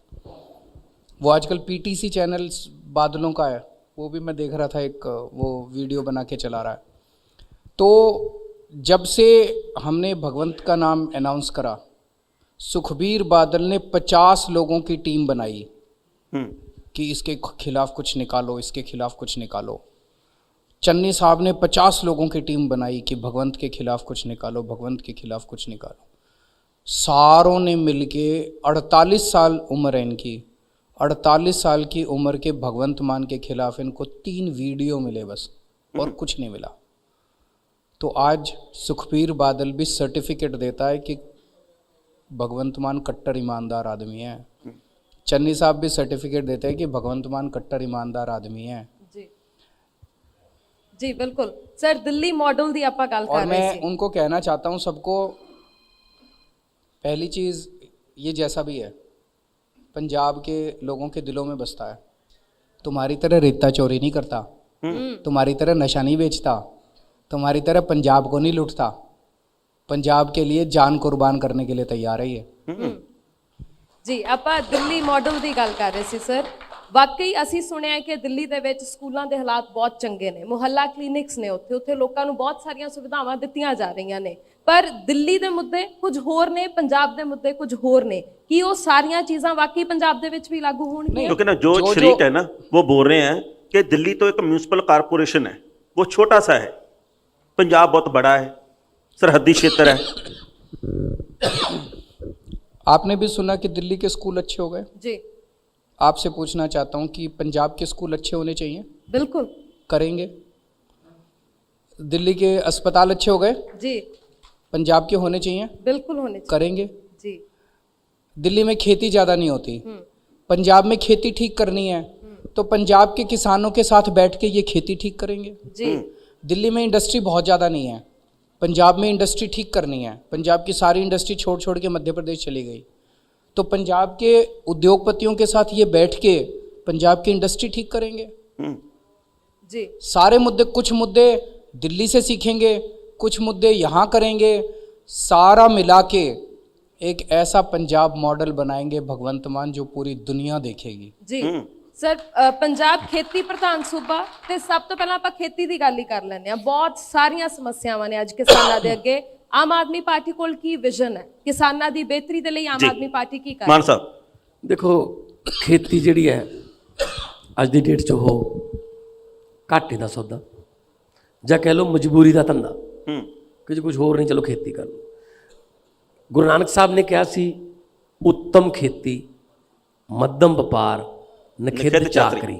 ਜੀ ਨੌਕਰੀ ਨੂੰ ਤੀਜੇ ਨੰਬਰ ਤੇ ਰੱਖਿਆ ਸੀ, ਖੇਤੀ ਨੂੰ ਪਹਿਲੇ ਤੇ। ਖੁਦ ਵੀ ਖੇਤੀ ਕੀਤੀ ਆਖਰੀ 16 ਸਾਲ ਜਿਹੜੇ ਕਰਤਾਰਪੁਰ ਸਾਹਿਬ। ਹੁਣ ਕੀ ਹੈ? ਹੁਣ ਤੀਜੇ ਨੰਬਰ ਵਾਲੀ ਚੀਜ਼ ਪਹਿਲੇ ਤੇ ਹੈ, ਪਹਿਲੇ ਨੰਬਰ ਵਾਲੀ ਤੀਜੇ ਤੇ ਹੈ। ਨੌਕਰੀ ਲੈਣ ਲਈ ਜ਼ਮੀਨ ਵੇਚਣ ਨੂੰ ਤਿਆਰ ਹਾਂ, ਕਿਉਂਕਿ ਕੋਈ ਪਲੈਨਿੰਗ ਹੀ ਹੈ ਨਹੀਂ, ਕੋਈ ਐਗਰੀਕਲਚਰ ਦੀ ਪਾਲਿਸੀ ਹੈ ਨਹੀਂ। ਆਮ ਆਦਮੀ ਪਾਰਟੀ ਕੋਆਪਰੇਟਿਵ ਸੁਸਾਇਟੀਆਂ ਨੂੰ ਜਿੰਦਾ ਕਰੂਗੀ। ਆਮ ਆਦਮੀ ਪਾਰਟੀ ਕਿਸਾਨ ਦੇ ਨਾਲ ਮਿਲ ਕੇ ਖੇਤੀ ਕਰਨ ਲੱਗੂਗੀ ਜੀ ਕਿ ਯਾਰ ਆਪਾਂ ਆਹ ਬੀਜਾਂਗੇ, ਇਹਦੇ ਨਾਲ ਪ੍ਰੋਡਕਸ਼ਨ ਕਾਸਟ ਘਟੂਗੀ। BSc ਐਗਰੀਕਲਚਰ, MSc ਐਗਰੀਕਲਚਰ ਪੜ੍ਹੇ ਹੋਏ ਮੁੰਡੇ ਕੁੜੀਆਂ ਖੇਤਾਂ ਦੇ ਟੀਚਰ ਲਾਵਾਂਗੇ, ਜਿਹੜੇ ਦੱਸਣਗੇ ਕਿ ਆਹ ਸੁੰਡੀ ਤੇ ਆਹ ਸਪਰੇਅ ਕਰਨੀ ਹੈ। ਹੁਣ ਆਪਾਂ ਨੂੰ ਕੌਣ ਦੱਸਦਾ? ਇੱਕ ਦੂਜੇ ਨੂੰ ਪੁੱਛਦੇ ਆ ਵੀ ਪੀਲੇ ਜੇ ਖੰਭਾਂ ਵਾਲੀ ਸੁੰਡੀ ਲੱਗ ਗਈ, ਤੂੰ ਕੱਲ ਸਪਰੇਅ ਕਰੀ ਜਾਂਦਾ ਸੀ, ਕਿਹੜੀ ਹੈ? ਉਹ ਕਹਿੰਦਾ ਮੈਨੂੰ ਤਾਂ ਪਤਾ ਨਹੀਂ, ਲਾਲ ਜੇ ਢੱਕਣ ਵਾਲੀ ਹੈ। ਸਾਰਾ ਪਿੰਡ ਲਾਲ ਜੇ ਢੱਕਣ ਵਾਲੀ ਕਰ ਦਿੰਦਾ ਹੈ। ਨਾ ਪੀਏਯੂ ਦੱਸਦੀ ਹੈ, ਪੀਏਯੂ ਦਾ ਆਪਦਾ ਨਰਮਾ ਮਰ ਜਾਂਦਾ ਹੈ। ਪੀਏਯੂ ਕਿੱਥੋਂ ਬੀਜਾਂ ਦੀ ਖੋਜ ਕਰੇ? ਉਹਦੇ ਕੋਲ ਬਜਟ ਹੈ ਨਹੀਂ ਪੀਏਯੂ ਕੋਲੇ, ਠੀਕ ਹੈ ਨਾ। ਸੋ ਇਸ ਕਰਕੇ ਅਸੀਂ ਕੋਆਪਰੇਟਿਵ ਸੁਸਾਇਟੀਆਂ ਨੂੰ ਜਿਉਂਦੀਆਂ ਕਰਕੇ ਕਿਸਾਨ ਦੀ ਪ੍ਰੋਡਕਸ਼ਨ ਕਾਸਟ ਘਟਾ ਕੇ, ਫਸਲਾਂ ਦੇ ਭਾਅ ਵਧਾ ਕੇ, ਜਿਹੜਾ ਜੇ ਹੁਣ ਕਿਸਾਨ ਨੂੰ ਇਹ ਮੈਂ ਖੇਤੀ ਕਰ 15-16 ਕਿੱਲੇ ਜ਼ਮੀਨ ਹੈ ਸਾਡੇ ਕੋਲ, ਜੇ ਮੈਨੂੰ ਇਹ ਯਕੀਨ ਹੋ ਜੇ ਕਿ ਮੈਂ 2 ਏਕੜ ਮੱਕੀ ਬੀਜਦਾ, ਮੱਕੀ 'ਚੋਂ ਜਿੰਨੇ ਮੈਨੂੰ ਪੈਸੇ ਬਣਦੇ ਨੇ 2 ਏਕੜ ਦੇ, ਜੋ ਝੋਨਾ ਬੀਜਦਾ ਤਾਂ ਕਿੰਨੇ ਬਣਦੇ ਨੇ, ਉਹਦਾ ਜਿਹੜਾ ਡਿਫਰੈਂਸ ਹੈ ਮੈਨੂੰ ਪੇ ਕਰ ਦਿਓ ਜਾਂ ਮੈਨੂੰ ਕੰਪਨਸੇਟ ਕਰ ਦਿਓ, ਜਿਵੇਂ ਮਰਜ਼ੀ। ਮੈਂ ਝੋਨਾ ਲਾਉਣ ਵੱਲ ਜਾਊਂਗਾ ਹੀ ਨਹੀਂ। ਨਾਲੇ ਪਾਣੀ ਲੈ ਕੇ ਥੱਲੇ ਆਪਣਾ ਰਾਜਸਥਾਨ ਬਣਨ ਦੇ ਕਹਿੰਦੇ ਕਿਨਾਰੇ ਤੇ ਮਾਰੂਥਲ ਬਣਨ ਦੇ ਕਿਉਂ ਝੋਨਾ ਬੀਜਿਆ ਜਾ ਰਿਹਾ, ਜਦ ਕਿ ਉਹ ਸਾਡੀ ਖੁਰਾਕ ਵੀ ਨਹੀਂ ਹੈਗੀ। 95% ਇੱਥੋਂ ਬਾਹਰ ਜਾਂਦਾ ਸਾਰੇ ਦੇਸ਼ 'ਚ। ਸੋ ਇਸ ਕਰਕੇ ਕਿ ਝੋਨੇ ਦੀ MSP ਹੈ, ਸਾਡੀ ਧਰਤੀ ਇੰਨੀ ਉਪਜਾਊ ਹੈ ਸਵਰਨ ਜੀ ਕਿ ਬਾਜਰਾ ਬੀਜ ਲਓ, ਸੂਰਜਮੁਖੀ ਬੀਜ ਲਓ, ਦਾਲਾਂ ਬੀਜ ਲਓ, ਮੱਕੀ ਬੀਜ ਲਓ, ਗੰਨਾ ਬੀਜ ਲਓ, ਜੋ ਮਰਜ਼ੀ ਬੀਜ ਸੁੱਟ ਦਿਓ। ਪਰਮਾਤਮਾ ਦੀ ਕਿਰਪਾ ਨਾਲ ਇੰਨੀ ਫਰਟਾਈਲ ਧਰਤੀ ਹੈ, ਉਹ ਫੁੱਟ ਪੈਂਦੀ ਹੈ। 150 ਮਣ ਦਾਣੇ ਪੈਦਾ ਕਰਦੀ ਹੈ ਪੰਜਾਬ ਦੀ ਧਰਤੀ ਇੱਕ ਮਹੀਨੇ 'ਚ, ਇੱਕ ਸਾਲ 'ਚ 90 ਮਣ ਝੋਨਾ, 60 ਮਣ ਕਣਕ। ਜਿਹੜੇ ਅਮਰੀਕਾ ਕੈਨੇਡਾ ਨੂੰ ਅਸੀਂ ਮਾਂ ਦੀਆਂ ਵਾਲੀਆਂ ਵੇਚ ਕੇ, ਪਿਓ ਦੀ ਜ਼ਮੀਨ ਵੇਚ ਕੇ ਭੱਜੇ ਜਾਂਦੇ ਆ, ਉੱਥੇ 6-6 ਮਹੀਨੇ ਤਾਂ ਬਰਫ਼ ਪਈ ਰਹਿੰਦੀ ਹੈ। ਬਰਾਨੀ ਜੀ ਖੇਤੀ ਕਰਦੇ 20-25 ਮਣ। ਮੇਰੀ ਵਿੱਦਿਆ ਤੋਂ, ਮੇਰੀ ਸਮਝ ਤੋਂ ਬਾਹਰ ਹੈ ਕਿ ਯਾਰ 20-25 ਮਣ ਵਾਲੇ ਮੌਜਾਂ ਕਰ ਰਹੇ ਨੇ, 150 ਮਣ ਵਾਲੇ ਭੁੱਖੇ ਮਰ ਰਹੇ ਨੇ। ਕਾਰਨ ਜਿਹੜੇ ਆਪਾਂ ਮੂਹਰੇ ਲਾਏ ਸੀਗੇ ਲੀਡਰ, ਉਹ ਆਪਣੇ ਹੱਕ 'ਚ ਨਹੀਂ ਭੁਗਤੇ। ਉਹਨਾਂ ਨੇ ਕੋਈ ਕਾਨੂੰਨ ਨਹੀਂ ਬਣਾਏ, ਉਹਨਾਂ ਨੇ ਆਪਾਂ ਨੂੰ ਬਚਾਉਣ ਵਾਸਤੇ ਕੋਈ ਪਲੈਨਿੰਗਾਂ ਨਹੀਂ ਬਣਾਈਆਂ। ਉਹਨੇ ਸਿਰਫ ਆਪਣੇ ਢਿੱਡ ਭਰੇ ਨੇ, ਆਪਣੇ ਧੀਆਂ ਪੁੱਤਾਂ ਨੂੰ ਉਹਨਾਂ ਨੇ ਅੱਗੇ ਕੀਤਾ। ਇਸ ਕਰਕੇ ਖੇਤੀ ਵਾਸਤੇ ਪੂਰਾ ਰੋਡ ਮੈਪ ਤਿਆਰ ਹੈ। ਬੜੇ ਵੱਡੇ ਸਪੈਸ਼ਲਿਸਟਾਂ ਨਾਲ ਬੈਠਾਂਗੇ, ਕੋਈ ਇਹ ਸ਼ਰਮਾਉਂਦੇ ਨਹੀਂ ਅਸੀਂ ਕਿ ਇਹਨਾਂ ਨੂੰ ਬੁਲਾ ਕੇ ਪਤਾ ਨਹੀਂ ਅਸੀਂ ਛੋਟੇ ਹੋ ਜਾਵਾਂਗੇ। ਉਹਨਾਂ ਤੋਂ ਲੈ ਕੇ ਰਾਏ ਤੇ ਪੰਜਾਬ ਦੀ ਖੇਤੀ ਜਿਹੜੀ ਹੈ ਉਹ नंबर 1 सूबा फिर दोबारा बढ़ा दें। देखो, जब हम दिल्ली की सरकार संभाली हमने, हमें तो स्कूल चलाने नहीं आते थे जी, हमें तो अस्पताल चलाने भी नहीं आते थे, हमें तो बिजली का भी नहीं पता था, हमें तो पानी का भी नहीं पता था। नीयत साफ थी हमारी, हमें लूटने की नीयत नहीं थी। हमें स्कूलों में बच्चों के डेस्क में चोरी करके पैसे नहीं कमाने थे, हमें स्कूलों में बच्चों की किताबों की चोरी करके पैसे नहीं कमाने थे जी। मेरी मनीष सिसोदिया जी की नीयत थी कि स्कूल ठीक करने हैं, तो जिनको स्कूल ठीक करने आते थे उनके साथ बैठे हम लोग, जिनको अस्पताल ठीक करने आते थे उनके साथ बैठे हम लोग, जिनको बिजली ठीक करनी आती थी उनके साथ बैठे हम लोग। यहाँ भी जिनको खेती ठीक करनी आती है उनके साथ बैठेंगे भगवंत मान, जिनको इंडस्ट्री ठीक करनी आती है उनके साथ बैठेंगे भगवंत मान। क्यों? इनकी नीयत साफ है। ये सारी चीज़ों का निचोड़ मैं समझता हूँ एक ही है, वो है कि नीयत साफ है कि नीयत खराब है। देखो, वातावरण की गल, पंजाब का पानी काले रंग का हो गया। सतलुज जिहड़ा जिहदा पानी लैके गुरु गोबिंद सिंह जी ने 13 अप्रैल 1699 ਨੂੰ ਅੰਮ੍ਰਿਤ ਬਣਾਇਆ ਸੀ। ਲੁਧਿਆਣੇ ਤੱਕ ਪਹੁੰਚਦੇ ਪਹੁੰਚਦੇ ਜ਼ਹਿਰ ਵੰਡਣ ਲੱਗ ਜਾਂਦਾ ਹੈ, ਠੀਕ ਹੈ ਨਾ। ਕਾਲੇ ਰੰਗ ਦਾ ਪਾਣੀ ਆਉਂਦਾ ਹੈ।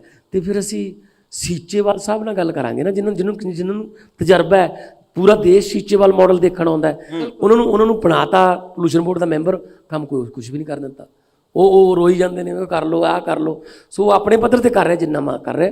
ਸੀਚੇਵਾਲ ਸਾਹਿਬ ਵਰਗੇ ਬੰਦਿਆਂ ਦੀ ਰਾਏ ਲੈ ਕੇ ਪੰਜਾਬ ਦਾ ਪਾਣੀ ਫਿਰ ਦੁਬਾਰਾ ਨੀਲੇ ਰੰਗ ਦਾ, ਫਿਰ ਪੰਜਾਬ 5 ਆਬ, ਹੁਣ ਤਾਂ ਨਾਮ ਦਾ ਹੀ ਰਹਿ ਗਿਆ, ਨਾ ਪੀਣ ਵਾਲਾ ਨਾ ਸਿੰਚਾਈ ਵਾਲਾ, ਸਭ ਜ਼ਹਿਰਾਂ ਬਣ ਰਹੇ। ਬਿਲਕੁਲ ਕੇਜਰੀਵਾਲ ਸਾਹਿਬ, ਪੰਜਾਬ ਦੇ ਵਿੱਚ ਕਿਸੇ ਵੇਲੇ ਸਿਰਫ ਧਰਮ ਦੀ ਗੱਲ ਆ ਜਿਹੜੀ, ਉਹ ਸਾਰੇ ਧਰਮ ਇੱਕ ਆ। सभी धर्म हमें मनुष्यता के बारे में समझाते हैं, मगर अब ऐसी बात कम चलती है। कोई बोलता है जी कि हम तो हिंदू भाईचारे से लेके आएंगे किसी को, कोई बोलता हम अनुसूचित जाति से लेके आएंगे, कोई बोलता कि हम ये लेके आएंगे। दुख है, मनुष्य को मनुष्य रहना चाहिए। मगर आप क्या सोचते हो कि चन्नी साहब के आने से अनुसूचित जाति भाईचारे की वोट किधर जा रही है? ये एक गलत फहमी है कि चूंकि चन्नी साहब SC भाईचारे से आते हैं तो SC भाईचारे के सारे वोट उनको पड़ेंगे। मैं इसका एक छोटा सा, मेरे को भी ऐसे लगता था। अभी थोड़े दिन पहले मेरे पास एक व्यक्ति आया, वो SC भाईचारे से था। मैंने उनसे पूछा, मैंने कहा किसको वोट देंगे आप? तो उन्होंने कहा जी आम आदमी पार्टी को। मैंने कहा क्यों? मैंने कहा अब तो एससी भाईचारे का व्यक्ति सीएम है। उन्होंने कहा जी कांग्रेस पार्टी ने बदमाशी करी है। मैंने कहा कैसे? बोले जी देखो चुनाव के 3 महीने पहले एससी भाईचारे का सीएम बना दिया, लेकिन चुनाव के बाद नहीं बनाएंगे। बोला ये कांग्रेस धोखा कर रही है। बोला सारे एससी भाईचारे में ये बात फैली हुई है कि कांग्रेस धोखा कर रही है, कांग्रेस चुनाव के बाद नहीं बनाएगी। जी। मैंने कहा कि हो सकता है अभी सीएम का चेहरा, बोला देखो सीएम का चेहरा डिक्लेयर नहीं किया, अगर इनको बनाना था तो सीएम का चेहरा क्यों नहीं डिक्लेयर करते? तो मैंने कहा हो सकता है तो 2-4 दिन में कर दें। कहता मैं आपको लिख के दे सकता हूं, अगर इन्होंने सीएम का चेहरा भी अगर डिक्लेयर कर दिया, चुनाव के बाद सीएम नहीं बनाएंगे इनको। महाराष्ट्र में कर चुके हैं ये। कांग्रेस ने सुशील कुमार शिंदे को एससी भाईचारे के वोट लेने के लिए चुनाव के 3 महीने पहले सीएम बना दिया, चुनाव के बाद हटा दिया। तो सारा पंजाब का एससी भाईचारा कह रहा है कि कांग्रेस को इस बार मजा चखाएंगे, कांग्रेस को वोट नहीं देंगे, कांग्रेस हमारे साथ बदमाशी कर रही है, धोखा दे रही है, पीठ में छुरा घोप रही है। ਮਾਨ ਸਾਹਿਬ ਗਰੰਟੀਆਂ ਦੀ ਗੱਲ ਹੁੰਦੀ ਹੈ। ਕੇਜਰੀਵਾਲ ਸਾਹਿਬ ਨੇ ਪੰਜਾਬ ਦੇ ਵਿੱਚ ਕਾਫੀ ਗਰੰਟੀਆਂ ਦਿੱਤੀਆਂ। ਔਰਤਾਂ ਨੂੰ 1000 ਰੁਪਏ ਮਹੀਨਾ ਖਾਤੇ ਦੇ ਵਿੱਚ ਪਾ ਦਿਆਂਗੇ, ਹੋਰ ਬਹੁਤ ਸਾਰੀਆਂ। ਜਦੋਂ ਪੰਜਾਬ ਦੇ ਅੱਜ ਜੰਮਦੇ ਨਿਆਣੇ ਦੇ ਸਿਰ ਦੇ ਉੱਤੇ ਕਰਜ਼ੇ ਦੀ ਭਾਂਡਾ ਵਾਲ-ਵਾਲ ਵਿੰਨਿਆ ਹੋਇਆ ਉਹਦਾ, ਉਦੋਂ ਕਿਵੇਂ ਇਹ ਗਰੰਟੀਆਂ ਦਿੱਤੀਆਂ ਜਾ ਸਕਦੀਆਂ? ਕਿਵੇਂ ਪੰਜਾਬ ਦੇ ਵਿੱਚ ਖਜ਼ਾਨੇ 'ਚ ਰੁਪਈਏ ਆਉਣਗੇ? ਪੱਲੇ ਹੈ ਨਹੀਂ ਧੇਲਾ ਕਰਦੀ ਮੇਲਾ।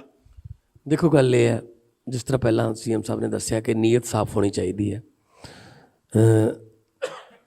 ਜਦੋਂ ਅਸੀਂ 1000 ਰੁਪਏ ਵਾਲੀ ਅਨਾਉਂਸਮੈਂਟ ਕੀਤੀ ਤਾਂ ਅਸੀਂ ਸਾਰਾ ਹਿਸਾਬ ਲਾਇਆ ਕਿ 8200 ਤੋਂ 8600 ਕਰੋੜ ਰੁਪਏ ਦਾ ਬਜਟ ਹੈ ਜੀ। ਠੀਕ ਹੈ ਜੀ। ਉਹ ਜੋ 1000 ਰੁਪਏ ਦਾ ਜੋ 18 ਸਾਲ ਤੋਂ ਉੱਪਰ ਵਾਲੀਆਂ ਮਾਵਾਂ ਭੈਣਾਂ ਨੂੰ, ਕੱਲਾ ਰੇਤਾ ਜਿਹੜਾ ਨਾ ਜੇ ਉਹਦੀ ਲੀਕੇਜ ਰੋਕ ਦਈਏ 20000 ਕਰੋੜ ਬਣਦਾ ਜੀ। ਜਾਨੀ ਕਿ ਕੱਲੇ ਰੇਤੇ ਨਾਲ ਅਸੀਂ 3 ਸਾਲ ਲਗਭਗ ਅਸੀਂ ਮਹਿਲਾਵਾਂ ਦੇ 1000 ਰੁਪਏ ਵਾਲੀ ਗਰੰਟੀ ਪੂਰੀ ਕਰ ਸਕਦੇ ਹਾਂ। ਫਿਰ ਐਕਸਾਈਜ਼, ਫਿਰ ਟਰਾਂਸਪੋਰਟ, ਫਿਰ ਸੈਂਡ ਮਾਫੀਆ, ਲੈਂਡ ਮਾਫੀਆ, ਮਾਫੀਏ ਦੇ ਪੈਸੇ ਦਾ ਪੰਜਾਬ ਦੇ ਕੋਲੇ ਕੁਦਰਤ ਨੇ ਬਹੁਤ ਸਰੋਤ ਦਿੱਤੇ ਨੇ, ਬਹੁਤ ਮਿਹਰਬਾਨ ਹੈ ਪੰਜਾਬ ਤੇ ਕੁਦਰਤ। ਠੀਕ ਹੈ ਨਾ, ਇੰਨੇ ਸਰੋਤ ਕਿ ਛੱਤੀਸਗੜ੍ਹ ਛੋਟਾ ਜਿਹੀ ਸਟੇਟ ਹੈ, ਇੱਕ ਨਦੀ ਤੋਂ ਆਪਣੇ ਨਾਲੋਂ ਵੱਧ ਪੈਸੇ ਕਮਾਈ ਜਾਂਦੇ। ਸਾਡੇ ਨਦੀਆਂ ਹੀ ਨਦੀਆਂ ਨੇ, ਬਰਸਾਤੀ ਨਦੀਆਂ, ਸਾਡੇ ਹਰ 10 ਕਿਲੋਮੀਟਰ ਤੇ ਕੋਈ ਨਾ ਕੋਈ ਨਦੀ ਨਾਲਾ ਆਉਂਦਾ। ਤਾਂ ਅਸੀਂ ਮਾਫੀਏ ਦਾ ਜਿਹੜਾ ਪੈਸਾ ਹੈ, ਜਿਹੜਾ ਹੁਣ ਲੀਡਰਾਂ ਦੇ ਘਰ ਵੱਲ ਜਾਂਦਾ, ਉਹਨੂੰ ਖਜ਼ਾਨੇ ਵੱਲ ਮੋੜਾਂਗੇ। ਖਜ਼ਾਨਾ ਵੀ ਭਰੂਗਾ, ਕਰਜ਼ਾ ਵੀ ਲਾਹਾਂਗੇ, ਭੱਜਦੇ ਨਹੀਂ, ਕਰਜ਼ਾ ਵੀ ਲਾਹਾਂਗੇ, ਸਹੂਲਤਾਂ ਵੀ ਦੇਵਾਂਗੇ। ਬਾਹਰਲੇ ਮੁਲਕਾਂ 'ਚ ਵੀ ਮਿਲਦੇ ਆ ਪੈਸੇ, ਗੌਰਮੈਂਟ ਅਮਰੀਕਾ ਕੈਨੇਡਾ ਵਾਲੇ, ਉੱਥੇ ਇਹਨੂੰ ਸੋਸ਼ਲ ਸਿਕਿਉਰਿਟੀ ਕਹਿ ਦਿੰਦੇ ਨੇ। ਸਾਡੇ ਕੋਲ ਮੁਫਤਖੋਰੀ, ਕਿਉਂ ਮੁਫਤਖੋਰੀ ਬਈ? ਤੇ ਲੀਡਰਾਂ ਨੂੰ ਕਿੰਨਾ ਕੁਝ ਮੁਫਤ ਮਿਲਦਾ, ਕਿੰਨੇ ਹਜ਼ਾਰ ਯੂਨਿਟ ਮਾਫ ਲੀਡਰਾਂ ਦੇ, ਹਵਾਈ ਸਫ਼ਰ ਸਾਰੇ ਮੁਲਕ ਦਾ ਮਾਫ। ਜੇ ਤੁਸੀਂ ਇੱਕ ਵਾਰੀ MP ਬਣ ਗਏ, MLA ਬਣ ਗਏ, ਤੁਹਾਨੂੰ ਸਾਰੀ ਜ਼ਿੰਦਗੀ ਲਈ ਰੇਲਵੇ ਦਾ ਜਿਹੜਾ ਉਹ ਫ੍ਰੀ ਹੈ ਜੀ। ਆਪਦੇ ਘਰ ਦੇ ਖਰਚੇ ਸਾਰੇ ਫ੍ਰੀ, ਤੇਲ ਉਹਨਾਂ ਨੂੰ ਮਿਲਦਾ। ਜੇ ਲੀਡਰਾਂ ਨੂੰ ਫ੍ਰੀ ਮਿਲਦਾ ਹੈ, ਜਿਨ੍ਹਾਂ ਦੇ ਪੈਸੇ ਨਾਲ ਤੁਸੀਂ ਉਹਨਾਂ ਨੂੰ ਫ੍ਰੀ ਕਰਦੇ ਹੋ ਟੈਕਸ ਦਾ, ਲੋਕਾਂ ਨੂੰ ਕਿਉਂ ਨਹੀਂ ਫ੍ਰੀ ਮਿਲਣਾ ਚਾਹੀਦਾ? ਜਿਹੜੀਆਂ ਚੀਜ਼ਾਂ ਲੀਡਰਾਂ ਨੂੰ ਫ੍ਰੀ ਮਿਲਦੀਆਂ ਨੇ, ਅਸੀਂ ਤਾਂ ਲੋਕਾਂ ਨੂੰ ਦੇਵਾਂਗੇ, ਜੋ ਮਰਜ਼ੀ ਕਹਿ ਲਓ। ਜੀ ਬਿਲਕੁਲ ਸਰ, ਇੱਕ ਮੁੱਦੇ ਤੇ ਤੁਹਾਡੇ ਨਾਲ ਮੈਂ ਜ਼ਰੂਰ ਗੱਲ ਕਰਨਾ ਚਾਹੁੰਦੀ ਹਾਂ। ਇੱਕ ਕੁੜੀ ਹੋਣ ਦਾ ਨਾਤੇ ਅੱਜ ਮੈਂ ਪੰਜਾਬ ਦੀ ਧੀ ਹਾਂ ਤੇ ਉਸ ਨਾਤੇ ਤੁਹਾਡੇ ਨਾਲ ਇਹ ਗੱਲ ਕਰ ਰਹੀ ਹਾਂ। ਨਸ਼ਿਆਂ ਦਾ ਮੁੱਦਾ ਸਭ ਤੋਂ ਵੱਡਾ ਮੁੱਦਾ ਇਸ ਵੇਲੇ ਪੰਜਾਬ ਦਾ। ਬਹੁਤ ਸਾਰੀਆਂ ਭੈਣਾਂ ਨੇ ਆਪਣੇ ਵੀਰ ਖੋਏ ਨੇ, ਬਹੁਤ ਸਾਰੀਆਂ ਮਾਵਾਂ ਨੇ ਆਪਣੇ ਪੁੱਤ ਗਵਾਏ ਨੇ, ਔਰ ਅੱਜ ਇਹ ਬਹੁਤ ਹੀ ਸ਼ਰਮ ਵਾਲੀ ਤੇ ਬਹੁਤ ਹੀ ਦੁਖੀ ਕਰਨ ਵਾਲੀ ਗੱਲ ਹੈ ਕਿ ਅੰਮ੍ਰਿਤਸਰ ਦੇ ਵਿੱਚ ਕੁੜੀਆਂ ਦੇ ਲਈ ਨਸ਼ਾ ਛਡਾਊ ਕੇਂਦਰ ਖੁੱਲੇ ਨੇ ਪੰਜਾਬ ਦੇ ਵਿੱਚ। ਜੀ, ਤੁਸੀਂ ਇਸ ਮੁੱਦੇ ਦੇ ਉੱਪਰ ਕਿਵੇਂ ਠੱਲ ਪਾਓਗੇ, ਕਿਵੇਂ ਨਸ਼ੇ ਨੂੰ ਰੋਕੋਗੇ ਪੰਜਾਬ ਦੇ ਵਿੱਚ? ਦੇਖੋ, ਸਭ ਤੋਂ ਪਹਿਲਾਂ ਤਾਂ ਜਦੋਂ ਨੌਕਰੀਆਂ ਮਿਲ ਗਈਆਂ, ਉਹਨੂੰ ਕੰਮ ਮਿਲਣਾ ਸ਼ੁਰੂ ਹੋ ਗਿਆ ਜੀ, ਤਾਂ ਸਭ ਤੋਂ ਪਹਿਲੀ ਠੱਲ ਤਾਂ ਉੱਥੇ ਪਊਗੀ। ਤੁਸੀਂ ਕਿਸੇ ਇਹੋ ਜਿਹੇ ਬੰਦੇ ਨੂੰ ਜਾਣਦੇ ਹੋ ਜਿਹੜਾ ਨੌਕਰੀ ਵੀ ਕਰਦਾ ਹੋਵੇ, ਡਰੱਗ ਵੀ ਲੈਂਦਾ ਹੋਵੇ? ਉਹਦੇ ਕੋਲ ਟਾਈਮ ਹੀ ਨਹੀਂ ਹੁੰਦਾ, ਪਹਿਲਾ। ਦੂਜਾ ਸਟੈਪ, ਜਿਹੜੇ ਐਡਿਕਟਡ ਹੋ ਗਏ, ਜਿਹੜੇ ਮਰੀਜ਼ ਕਹੂੰਗਾ ਮੈਂ ਉਹਨਾਂ ਨੂੰ, ਮਰੀਜ਼ ਨੇ, ਇਹ ਕੀ ਕਰਦੇ? 10 ਗ੍ਰਾਮ 5 ਗ੍ਰਾਮ ਫੜ ਕੇ ਸਿੱਧਾ ਜੇਲ੍ਹ 'ਚ, ਅਸੀਂ ਨਸ਼ੇ ਤਸਕਰ ਫੜ ਲਿਆ। ਤਸਕਰ ਥੋੜੀ ਨੇ, ਉਹ ਤਾਂ ਐਡਿਕਟਡ ਨੇ, ਉਹਨੂੰ ਹਸਪਤਾਲ ਲੈ ਕੇ ਜਾਓ। ਵੱਡੇ ਪੱਧਰ 'ਤੇ ਪਹਿਲਾਂ ਰੀਹੈਬ ਸੈਂਟਰ ਤਿਆਰ ਕੀਤੇ ਜਾਣਗੇ। ਜਦੋਂ ਚੇਨ ਤੋੜਾਂਗੇ ਜੀ, ਉਹ ਇੱਕਦਮ ਤੜਫਣਗੇ ਕਿਉਂਕਿ ਉਹ ਐਡਿਕਟਡ ਨੇ। ਇਹ ਫੇਰ ਨਹੀਂ ਸੋਚਦੇ ਇਹਨਾਂ ਕੀ ਕਰੀਏ, ਹੁਣ ਪਹਿਲਾਂ ਤਿਆਰੀ ਕਰਨੀ ਪਊ। ਉਹਨਾਂ ਨੂੰ ਉੱਥੇ ਲਿਜਾ ਕੇ, ਉਹਨਾਂ ਨੂੰ ਬਿਲਕੁਲ ਸਹੀ ਕਰਕੇ, ਉਹਨਾਂ ਦੀ ਕਾਉਂਸਲਿੰਗ ਕਰਕੇ ਕਿ ਨਹੀਂ ਤੁਸੀਂ ਸਮਾਜ ਦਾ ਹਿੱਸਾ ਹੀ ਹੋ। ਹੁਣ ਉਹਨਾਂ ਨੂੰ ਇਹ ਲੱਗਦਾ ਸ਼ਾਇਦ ਸਮਾਜ ਸਾਨੂੰ ਐਕਸੈਪਟ ਨਹੀਂ ਕਰੂਗਾ, ਰਿਸ਼ਤੇ ਨਹੀਂ ਹੁੰਦੇ ਘਰਾਂ 'ਚ, ਹੈ ਨਾ, ਜਿਨ੍ਹਾਂ ਦੇ। ਉਸ ਤੋਂ ਬਾਅਦ ਉਹਨਾਂ ਨੂੰ ਕੰਮ ਦੇਣਾ ਹੈ ਤਾਂ ਕਿ ਉਹ ਦੁਬਾਰਾ ਉੱਧਰਲੇ ਪਾਸੇ ਨੂੰ ਨਾ ਦੇਖਣ। ਇਹ ਰੋਡ ਪਲਾਨ ਤਿਆਰ ਹੈ। ਮੇਰੇ ਕੋਲ ਇੱਕ ਕੁੜੀ ਦਾ ਫੋਨ ਆਇਆ ਜੀ, MBBS ਕੀਤੀ ਹੋਈ ਸੀ, ਨਵਾਂ ਸ਼ਹਿਰ ਦੇ ਕਿਸੇ ਪਿੰਡ ਦੀ ਕੁੜੀ ਸੀ। ਉਹ ਕਹਿੰਦੀ ਜੀ ਸਾਡੇ ਪਿੰਡ ਨਸ਼ਾ ਚੱਲਦਾ ਹੈ, ਪਰ ਸਾਡਾ ਕੀ ਕਸੂਰ ਹੈ ਕੁੜੀਆਂ ਦਾ? ਜੀ ਕਿਵੇਂ? ਕਹਿੰਦੀ ਸਾਡੇ, ਮੈਂ MBBS ਕੀਤੀ ਹੋਈ ਹੈ, ਕੁਝ ਹੋਰ ਕੁੜੀਆਂ, ਸਾਡੇ ਵਿਆਹ ਨਹੀਂ ਹੁੰਦੇ, ਸਾਡੇ ਰਿਸ਼ਤੇ ਨਹੀਂ ਹੁੰਦੇ। ਮੈਂ ਕਿਹਾ ਜੀ ਤੁਹਾਡਾ, ਕਹਿੰਦੀ ਅਸੀਂ ਤਾਂ ਨਹੀਂ ਚਿੱਟਾ ਖਾਂਦੀਆਂ ਨਾ। ਮੈਂ ਕਿਹਾ ਵੀ ਤੁਹਾਡੇ ਕਿਉਂ ਨਹੀਂ ਹੁੰਦੇ? ਕਹਿੰਦੇ ਵੀ ਜਿਹੜੇ ਮੁੰਡੇ ਵਾਲੇ ਨੇ ਉਹ ਇਹ ਸੋਚਦੇ ਨੇ ਜੇ ਇਸ ਪਿੰਡ ਆਪਾਂ ਨੇ ਆਪਣਾ ਮੁੰਡਾ ਵਿਆਹ ਤਾ, ਜਦੋਂ ਉਹ ਬਾਅਦ 'ਚ ਆਪਣੇ ਸਹੁਰੇ ਆਊਗਾ ਉਹਦਾ ਸਾਲਾ ਜਾਂ ਉਹਦੇ ਸਾਲੇ ਦੇ ਦੋਸਤ ਸਾਡੇ ਮੁੰਡੇ ਨੂੰ ਵੀ ਚਿੱਟਾ ਖਾਣ ਲਾ ਦੇਣਗੇ। ਹਾਂ, ਕਮਾਲ ਹੈ, ਮਤਲਬ ਰੋਣ ਵਾਲੀਆਂ ਗੱਲਾਂ ਸਾਹਮਣੇ ਆਉਂਦੀਆਂ। ਮੇਰੇ ਕੋਲ ਕੇਸ ਆਇਆ ਖੰਨੇ ਦਾ, 2 ਸਾਲ ਦਾ ਬੱਚਾ ਡਰੱਗ ਐਡਿਕਟਡ। ਮੈਂ ਹੈਰਾਨ, 2 ਸਾਲ ਦਾ ਬੱਚਾ ਕਿਵੇਂ ਡਰੱਗ ਐਡਿਕਟਡ ਹੋ ਗਿਆ? ਤੇ ਉਹ ਡਾਕਟਰਾਂ ਨੂੰ ਮੈਂ ਗੱਲ ਕੀਤੀ ਉਹਨਾਂ ਨਾਲ। ਬੱਚਾ ਕੀ ਕਰਦਾ ਸੀ, ਮਾਂ ਦਾ ਦੁੱਧ ਪੀਂਦਾ ਸੀ, ਸੌ ਜਾਂਦਾ ਸੀ, 10-12 ਘੰਟੇ ਸੌਂ ਕੇ ਫਿਰ ਉੱਠਦਾ ਸੀ, ਫਿਰ ਕ੍ਰੇਵਿੰਗ ਜੀ ਹੁੰਦੀ ਸੀ, ਫਿਰ ਮਾਂ ਦਾ ਦੁੱਧ ਪੀਂਦਾ ਸੀ, ਫਿਰ ਸੌ ਜਾਂਦਾ ਸੀ। ਜਦੋਂ ਡਾਕਟਰਾਂ ਨੇ ਉਹਦਾ ਬਲੱਡ ਟੈਸਟ ਕੀਤਾ, ਡਰੱਗ ਦੇ ਵਿੱਚ ਉਹਦੇ ਵਿੱਚ ਡਰੱਗ ਸੀਗੀ, ਸਮੈਕ ਸੀ ਉਹਦੇ ਬਲੱਡ 'ਚ। ਕਾਰਨ ਉਹਦੀ ਮਾਂ ਡਰੱਗ ਲੈਂਦੀ ਸੀ, ਉਹ ਮਾਂ ਦੇ ਦੁੱਧ ਵਿੱਚ ਦੀ ਉਹਨੂੰ ਨਸ਼ਾ ਮਿਲਦਾ ਸੀ। ਮਤਲਬ ਮਾਂ ਦੇ ਦੁੱਧ ਤੋਂ ਪਵਿੱਤਰ ਤਾਂ ਕੋਈ ਚੀਜ਼ ਧਰਤੀ 'ਤੇ ਮੰਨੀ ਨਹੀਂ ਗਈ। ਇਹਨਾਂ ਨੇ ਉਹ ਵੀ ਜ਼ਹਿਰੀਲਾ ਬਣਾਤਾ, ਉਹ ਵੀ ਨਸ਼ੀਲਾ ਬਣਾਤਾ। ਇਹਨਾਂ ਤੇ ਤਾਂ ਜੈਨੋਸਾਈਡ ਦੇ ਕੇਸ ਚੱਲਣੇ ਚਾਹੀਦੇ ਜੋ ਪੰਜਾਬ ਦਾ ਇਹਨਾਂ ਨੇ ਹਾਲ ਕੀਤਾ ਹੈ। ਸੋ ਸਾਡੇ ਕੋਲ ਸਾਰਾ ਰੋਡ ਮੈਪ ਤਿਆਰ ਹੈ। ਕੇਜਰੀਵਾਲ ਸਾਹਿਬ, ਨਵਜੋਤ ਸਿੰਘ ਸਿੱਧੂ ਦਾ ਮਾਡਲ ਪੰਜਾਬੀ ਪਸੰਦ ਕਰਨਗੇ, ਪੰਜਾਬ ਮਾਡਲ ਜਾਂ ਭਗਵੰਤ ਮਾਨ ਦਾ, ਤੁਹਾਡੇ ਖਿਆਲ 'ਚ ਅੰਦਾਜ਼ਾ? देखो जी, वो तो हवा में बातें कर रहे हैं। हाँ। और भगवंत मान जो करेंगे वो ज़मीन पे करेंगे। इनको एक मौका मिलेगा तो 5 साल के अंदर, जैसे मैंने कहा, ये ऐसा पंजाब मॉडल बनाएंगे। आज जब मैं पंजाब में आता हूँ तो मैं कहता हूँ हमने दिल्ली में ऐसा काम कर दिया, हमने दिल्ली में ऐसा काम कर दिया, इसलिए वोट दो। अगली बार जब हम गुजरात में जाके चुनाव लड़ेंगे तो हम कहेंगे हमने पंजाब में ऐसा काम कर दिया, हमने पंजाब में ऐसा काम कर दिया, इसलिए वोट दो। ਮਾਨ ਸਾਹਿਬ, ਅੰਦਾਜ਼ਾ ਕਿੰਨੀਆਂ ਸੀਟਾਂ ਆਮ ਆਦਮੀ ਪਾਰਟੀ ਦੀ ਝੋਲੀ 'ਚ ਪੈਣ ਦੀ ਆਸ ਆ? ਮੈਂ ਕੋਈ ਇਸ ਤਰ੍ਹਾਂ ਦਾ ਗਿਣਤੀ ਦਾ ਅੰਦਾਜ਼ਾ ਨਹੀਂ ਲਾਉਂਦਾ, ਪਰ ਜੋ ਲੋਕਾਂ ਵੱਲੋਂ ਸਾਨੂੰ ਮਿਲ ਰਿਹਾ ਪਿਆਰ, ਜੋ ਲੋਕਾਂ ਵੱਲੋਂ ਹੁੰਗਾਰਾ ਮਿਲ ਰਿਹਾ ਹੈ, ਜੋ ਰੈਲੀਆਂ ਦੇ ਵਿੱਚ ਆਪ ਮੁਹਾਰੇ ਆ ਰਹੇ ਨੇ। ਦੇਖੋ ਰੈਲੀ ਦੇ ਵਿੱਚ ਸਵਰਨ ਜੀ ਪਾਰਕਿੰਗ ਤੋਂ ਪਤਾ ਲੱਗ ਜਾਂਦਾ ਹੈ। ਜੇ ਤਾਂ ਬੱਸਾਂ ਜ਼ਿਆਦਾ ਨੇ ਫਿਰ ਤਾਂ ਮੈਂ ਲਾਲੇ ਦਾਲੋਂ ਲਿਆਂਦੇ ਨੇ ਲਾਲਚ ਦੇ ਕੇ।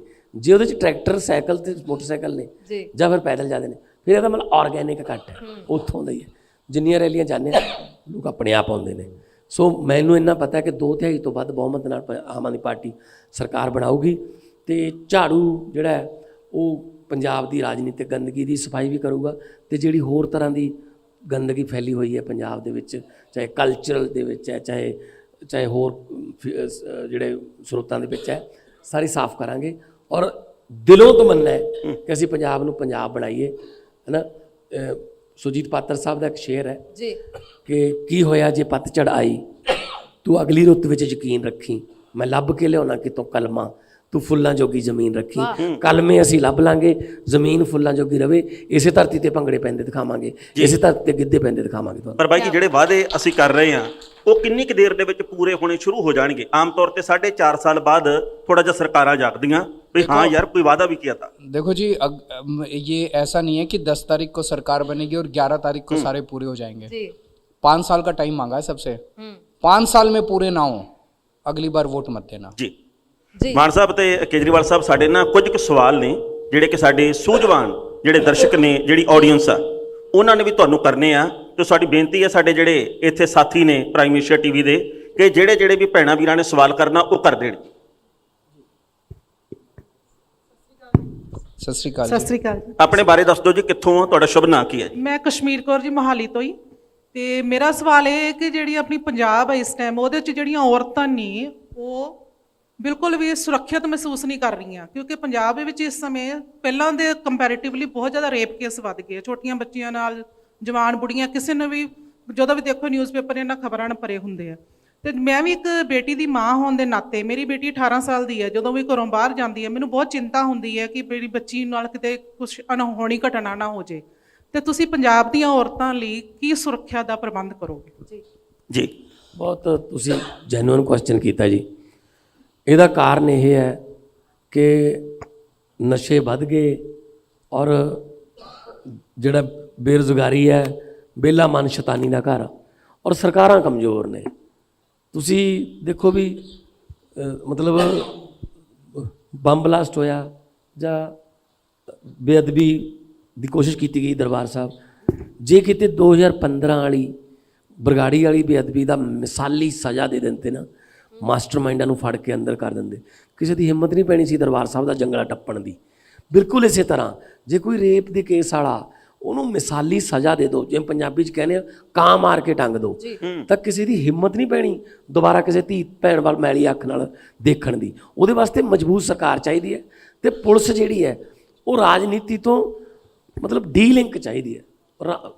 ਹੁਣ ਰੇਪ ਵਾਲਾ ਸਮਗਲਰ ਉਹਨੂੰ ਫੜ ਕੇ ਲੈ ਕੇ ਜਾਂਦੇ ਆ, ਲੋਕ ਛੱਡ ਕੇ ਆਉਂਦੇ ਆ ਥਾਣੇ, ਲੋਕ ਬਾਅਦ 'ਚ ਪਹੁੰਚਦੇ ਪਿੰਡ, ਉਹ ਪਹਿਲਾਂ ਪਹੁੰਚ ਜਾਂਦਾ ਘਰੇ, ਕਿਉਂਕਿ ਉਹਦੇ ਆਕਾ, ਉਹਦੇ ਜਿਹੜੇ ਲੀਡਰ ਦੋਸਤ ਉਹ ਛੱਡ ਦਿਓ ਆਪਣਾ ਹੀ ਬੰਦਾ ਹੈ। ਕਿੰਨੇ ਬੰਦੇ ਫੜੇ ਗਏ ਨੇ, ਕੌਣ ਹੈ ਜੀ, ਇਹ ਫਲਾਣੇ ਦਾ ਖਾਸ ਹੈ, ਇਹ ਫਲਾਣੇ ਦਾ ਖਾਸ ਹੈ।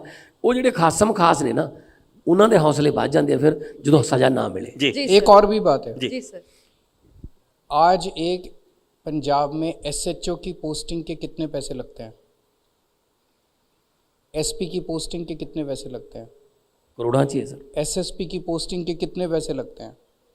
अब जो पैसे दे के आएगा, करोड़ों रुपए लगते हैं, मेरे को बताया जी। जो पैसे दे के आएगा वो तो फिर अगर कोई बलात्कार करेगा तो उससे पैसे लेके उसको छोड़ेगा ही छोड़ेगा नहीं। बहन जी, ये बंद करेंगे। ईमानदार पुलिस, पंजाब की पुलिस गलत नहीं है, उनके ऊपर बैठे हुए नेता गलत हैं। आप पंजाब पुलिस को सारी पावर दे दो, उसमें दखल अंदाजी मत करो पॉलिटिकल जी। आप ईमानदार पुलिस अफसर जो है उसको पूरी ताकत दे दो। मैं बता रहा हूँ वो नशा भी ख़त्म कर देंगे और रेप भी ख़त्म कर देंगे पंजाब से। बिल्कुल, हमारी सरकार की नीयत साफ होगी, हमारी सरकार ईमानदार सरकार होगी। सबसे बड़ी बात ये है जी। वो पैसे लेके पुलिस की पोस्टिंग नहीं करेगी, वो ईमानदार पुलिस अफसरों को मौका देगी पंजाब को साफ करने का। जी जी, वाह। हाँ जी, अगला सवाल ਉਹ ਸਤਿਕਾਰਯੋਗ ਬਜ਼ੁਰਗ ਜਿਹੜੇ ਪੁੱਛਣਾ ਚਾਹੁੰਦੇ ਆ। ਸਰ, ਮੈਂ ਗੁਰਮੇਜ ਸਿੰਘ ਕਾਲੋਂ ਮੁਹਾਲੀ ਤੋਂ ਹੀ ਹਾਂ ਔਰ ਮੈਂ ਇੱਕ ਸੀਨੀਅਰ ਸਿਟੀਜ਼ਨ ਹਾਂ। ਮੈਂ ਆਪਣੀਆਂ ਅੱਖਾਂ ਦੇ ਸਾਹਮਣੇ ਪੜ੍ਹੇ ਲਿਖੇ ਨੌਜਵਾਨ ਬੱਚੇ ਛੋਟੀ ਉਮਰ ਤੋਂ ਲੈ ਕੇ ਵੱਡੀ ਉਮਰ ਤੱਕ ਵੀ ਨਸ਼ਿਆਂ ਦੇ ਵਿੱਚ ਮਰਦੇ ਵੇਖੇ ਔਰ ਕਨਵੈਂਟ ਸਕੂਲਾਂ ਦੇ ਬੱਚੇ ਇੰਗਲਿਸ਼ ਵਿੱਚ ਬੋਲ ਕੇ ਸ਼ਹਿਰਾਂ ਦੇ ਵਿੱਚ ਭੀਖ ਮੰਗਦੇ ਵੇਖੇ ਨਸ਼ਿਆਂ ਦੇ ਵਾਸਤੇ ਔਰ ਪਿੰਡਾਂ ਦੇ ਵਿੱਚ ਆਪਣੇ ਘਰਦਿਆਂ ਦੇ ਭਾਂਡੇ ਵੇਚ ਕੇ ਜਾਂ ਹੋਰ ਕਈ ਚੀਜ਼ਾਂ ਵੇਚ ਕੇ ਨਸ਼ੇ ਪੂਰੇ ਕਰਨ ਵਾਸਤੇ ਮੈਂ ਉਹ ਵੇਖੇ। ਹੁਣ ਪੇਰੈਂਟਸ ਨੇ ਸਰ ਬੜਾ ਨੱਕ ਰਗੜ ਕੇ ਬੱਚੇ ਲਏ ਹੁੰਦੇ ਨੇ, ਉਹਨਾਂ ਆਪਣੀਆਂ ਅੱਖਾਂ ਦੇ ਸਾਹਮਣੇ ਹੀ ਉਹਨਾਂ ਨੂੰ ਨਸ਼ਿਆਂ ਦੇ ਸਮੁੰਦਰ ਵਿੱਚ ਡੁੱਬਦੇ ਮਰਦੇ ਵੀ ਵੇਖਿਆ। ਕਈਆਂ ਪੇਰੈਂਟਸ ਨੇ ਤੇ ਆਪ ਆਪਣੀ ਹੱਥੀਂ ਵੀ ਉਹਨਾਂ ਨੂੰ ਜਗਾਉਣ ਵਾਸਤੇ, ਤੋਰਨ ਵਾਸਤੇ ਨਸ਼ੇ ਦੇਣੇ ਤੇ ਫਿਰ ਉਹਨਾਂ ਨੇ ਤੁਰਨਾ। ਸਰ, ਮੇਰੀ ਇੱਕ ਰਿਕੁਐਸਟ ਇਹੋ ਹੀ ਆ ਵੀ ਮੈਂ ਇਹ ਜਾਣਨਾ ਚਾਹੁੰਦਾ ਵੀ ਜੇ ਆਮ ਆਦਮੀ ਪਾਰਟੀ ਦੀ ਸਰਕਾਰ ਆਈ ਤੇ ਕੀ ਕੋਈ ਰੋਡ ਮੈਪ ਹੈ ਜਿਹਦੇ ਨਾਲ ਇਹਨਾਂ ਵਾਸਤੇ ਵੀ ਕੋਈ ਚੰਗੇ ਦਿਨ ਪੇਰੈਂਟਸ ਵਾਸਤੇ ਆ ਜਾਣਗੇ ਜਿਨ੍ਹਾਂ ਨੇ ਅੱਖੇ ਆਪਣੇ ਸਾਹਮਣੇ ਆਪਣੇ ਲਾਲਾਂ ਨੂੰ ਮਰਦੇ ਵੇਖ। ਜੀ ਦੇਖੋ ਸਰਦਾਰ ਸਾਹਿਬ, ਬਹੁਤ ਵਧੀਆ ਤੁਸੀਂ ਇਮੋਸ਼ਨਲ ਤੇ ਪੰਜਾਬ ਨਾਲ ਸੰਬੰਧਿਤ ਗੰਭੀਰ ਵਿਸ਼ੇ ਤੇ ਤੁਸੀਂ ਸਵਾਲ ਕੀਤਾ ਹੈ। ਦੇਖੋ, ਸਿਆਣੇ ਕਹਿੰਦੇ ਆ ਦੁਨੀਆ ਦੇ ਵਿੱਚ ਸਭ ਤੋਂ ਵੱਡਾ ਭਾਰ ਜਿਹੜਾ ਹੈ, ਦੁਨੀਆ 'ਚ ਸਭ ਤੋਂ ਵੱਡਾ ਬੋਝ ਮੰਨਿਆ ਗਿਆ ਹੈ ਬਾਪ ਦੇ ਮੋਢੇ ਤੇ ਪੁੱਤ ਦੀ ਅਰਥੀ। ਅੱਜ ਵੀ ਪਤਾ ਨਹੀਂ ਕਿੰਨੇ ਪੰਜਾਬ ਦੇ ਬਦਨਸੀਬ ਬਾਪ ਇਹ ਭਾਰ ਢੋ ਕੇ ਆਏ ਹੋਣਗੇ। ਸਰਕਾਰਾਂ ਨੂੰ ਕੁਝ ਪਤਾ ਹੀ ਨਹੀਂ। ਅਸੀਂ ਗਏ ਟੈਣਾ ਸਾਹਿਬ, ਕੈਪਟਨ ਸਾਹਿਬ ਕੋਲੇ ਜੀ, ਵਿਰੋਧੀ ਧਿਰ ਦੇ ਤੌਰ ਤੇ ਵਫਦ ਲੈ ਕੇ ਕਿ ਜਨਾਬ ਇਹ ਨਸ਼ਿਆਂ ਦੇ ਵਿੱਚ ਮੁੰਡੇ ਮਰੀ ਜਾਂਦੇ, ਅੱਧਾ ਟੀਕਾ ਲੱਗਿਆ ਹੁੰਦਾ ਨਾੜ 'ਚ, ਅੱਧਾ ਵਿੱਚ ਹੀ ਹੁੰਦਾ ਤੇ ਲਾਸ਼ਾਂ ਦੀਆਂ ਲਾਸ਼ਾਂ ਪਈਆਂ ਨੇ, ਕਰੋ ਸਰ ਕੁਝ। ਉਹ ਮੈਨੂੰ ਕਹਿੰਦੇ ਮਾਨ ਸਾਹਿਬ ਇਹ ਕੀ ਵਰਤਦੇ ਨੇ? ਮੈਂ ਕਿਹਾ ਸਰ ਤੁਸੀਂ ਜਿਹੜਾ ਟੀਕਾ ਲੱਗਿਆ ਹੋਇਆ ਅੱਧੀ ਦਵਾਈ ਪਈ ਹੈ, ਤੁਸੀਂ ਉਹਨੂੰ ਕੱਢੋ, ਲੈਬੋਰਟਰੀ 'ਚ ਲੈ ਜਾਓ ਤੇ ਪਤਾ ਲੱਗ ਜਾਊਗਾ ਕਿਹੜੀ ਡਰੱਗ ਹੈ। ਹਾਥੀਆਂ ਨੂੰ ਬੇਹੋਸ਼ ਕਰਨ ਵਾਲੇ ਟੀਕੇ ਲਾ ਰਹੇ ਬੱਚੇ, ਹਾਥੀਆਂ ਨੂੰ। ਸੋ ਇਸ ਕਰਕੇ ਮਾਂ ਬਾਪ, ਮੈਂ ਬਿਲਕੁਲ ਤੁਹਾਡੀ ਗੱਲ ਸਹੀ ਮੰਨਦਾ, ਜਦੋਂ ਬੱਚਾ 5 ਵਜੇ ਤੋਂ ਬਾਅਦ ਕਿਤੇ ਬਾਹਰ ਜਾਂਦਾ ਹੈ ਮੋਟਰਸਾਈਕਲ ਲੈ ਕੇ, ਨਾਲ ਸਕੂਟਰ ਲੈ ਕੇ ਪਿੱਛੇ ਬਾਪੂ ਵੀ ਜਾਂਦਾ ਹੈ ਕਿ ਕਿਤੇ ਗਲਤ ਸੰਗਤ 'ਚ ਨਾ ਪੈ ਜੇ। ਸੋ ਇਸ ਕਰਕੇ ਇਸ ਚਿੱਟੇ ਨੇ ਪਤਾ ਨਹੀਂ ਕਿੰਨੀਆਂ ਧੀਆਂ ਭੈਣਾਂ ਦੀਆਂ ਚੁੰਨੀਆਂ ਦੇ ਰੰਗ ਚਿੱਟੇ ਕਰਤੇ, ਕਿੰਨੇ ਚਿੱਟੇ 70 ਵਿਛਾਤੇ। ਅਸੀਂ ਆਵਾਂਗੇ, ਪਾਰਟੀ ਆਊਗੀ ਸਾਡੀ, ਅਸੀਂ ਪੰਜਾਬ ਦੇ ਵਿੱਚ ਇਹ ਜਿਹੜਾ ਲੱਗਿਆ ਹੋਇਆ ਕਲੰਕ ਹੈ ਉਤਾਰਾਂਗੇ। ਪੰਜਾਬ ਨੂੰ ਫਿਰ ਦੁਬਾਰਾ ਦੁੱਧ ਘਿਓ ਵਾਲਾ ਪੰਜਾਬ ਨੂੰ ਫਿਰ ਦੁਬਾਰਾ ਛਿੰਝਾਂ ਕਬੱਡੀਆਂ ਵਾਲਾ ਪੰਜਾਬ ਬਣਾਵਾਂਗੇ। ਇਹ ਸਾਡੀ ਨੰਬਰ 1 ਪ੍ਰਾਇੋਰਟੀ ਹੈ ਤੇ ਨੀਅਤ ਸਾਫ਼ ਹੈ ਜੀ। ਹਾਂਜੀ ਵੀਰ ਜੀ। ਕੇਜਰੀਵਾਲ ਸਾਹਿਬ ਸਤਿ ਸ਼੍ਰੀ ਅਕਾਲ, ਮਾਨ ਸਾਹਿਬ ਸਤਿ ਸ਼੍ਰੀ ਅਕਾਲ। ਮਾਨ ਸਾਹਿਬ, ਮੇਰੀ ਤੁਹਾਨੂੰ ਇੱਕ ਰੇਤ ਮਾਫੀਆ ਬਾਰੇ ਗੱਲ ਹੈ। ਜਿਵੇਂ ਤੁਹਾਨੂੰ ਪਤਾ ਹੀ ਹੈ, ਆਪਣੇ ਏਰੀਏ 'ਚ ਹਲਕਾ ਮੇਰੇ ਡੇਰਾਬੱਸੀ ਹੈ, ਉਰੇ ਬਹੁਤ ਰੇਤ ਮਾਫੀਆ ਦਾ ਬਹੁਤ ਤੁਹਾਨੂੰ ਪਤਾ ਹੀ ਹੈ ਜ਼ੋਰਾਂ ਸ਼ੋਰਾਂ ਨਾਲ ਚੱਲ ਰਿਹਾ ਦਿਨ ਰਾਤ। ਕਿ ਤੁਹਾਡੀ ਸਰਕਾਰ ਆਉਣ ਤੋਂ ਬਾਅਦ ਤੁਸੀਂ ਇਹਨੂੰ ਕਿਵੇਂ ਰੋਕੋਗੇ, ਜਾਂ ਫਿਰ ਤੁਹਾਡੇ ਵੀ 5 ਸਾਲਾਂ ਬਾਅਦ ਤੁਹਾਡੇ ਘਰੋਂ ਵੀ ਈਡੀ ਰੇਡ ਮਾਰੇ 10-10 ਕਰੋੜ ਰੁਪਇਆ ਤੁਹਾਡੇ ਘਰੋਂ ਹੀ ਮਿਲਣਗੇ ਜਿਵੇਂ ਹੁਣ ਇਹਨਾਂ ਤੋਂ ਮਿਲਦੇ ਆ? ਨਹੀਂ ਦੇਖੋ, ਗੱਲ ਇਹ ਹੈ ਜੇ 2 ਵਾਰ ਕੋਈ MLA ਰਹਿ ਲੇ ਨਾ ਤਾਂ ਉਹਦੇ ਕਈ ਪੀੜ੍ਹੀਆਂ ਨੂੰ ਕੰਮ ਨਹੀਂ ਕਰਨਾ ਪੈਂਦਾ। ਤੇ ਮੈਂ 2 ਵਾਰ MP ਹਾਂ, ਕਿਰਾਏ ਦੇ ਮਕਾਨ 'ਤੇ ਰਹਿਣਾ, ਜਿੰਨੀ MP ਤਨਖਾਹ ਹੈ ਉਹ 'ਤੇ ਕਰਦੇ ਹਾਂ, ਜੋ ਖਰਚੇ ਵੱਧ ਜਾਣ ਯਾਰਾਂ ਦੋਸਤਾਂ ਤੋਂ। ਸੋ ਜਿਤਨੇ ਮਰਜ਼ੀ ਇਕੱਠੇ ਕਰ ਲਓ, ਆ ਜਿਹੜੇ ਲੋਕਾਂ ਦਾ ਖੂਨ ਪੀ ਕੇ ਆ ਰੇਤ ਮਾਫੀਏ 'ਚੋਂ ਚਿੱਟੇ 'ਚੋਂ ਪੈਸੇ ਕਮਾਉਂਦੇ, ਮੈਂ ਉਹਨਾਂ ਨੂੰ ਕਹਿਣਾ ਚਾਹੁੰਦਾ ਜਿਤਨੇ ਮਰਜ਼ੀ ਇਕੱਠੇ ਕਰ ਲਓ, ਪੈਸੇ हीरे मोती, मगर ख्याल इतना रहे कफन पे जेब नहीं होती। जिहड़ा आखिरी कपड़ा मिलता ना उत्ते कोई सिउण नहीं वजी हुंदी। सो असी की है, असी सच्ची नीयत नाल आए हाँ। मेरे वर्गे कमले नूं किसी ने कहा, कहंदा जिन्ना समा तू इधर लाया अपने काम कार ते ला लैंदा, हुण तक तू मेरे मित्रा पैसे बहुत कमा लैंदा, पैसे नाल पोजीशन बनदी, कोई कारोबार चला लैंदा, धनियां दी सूची विच तू भी अपना नाम लिखवा लैंदा।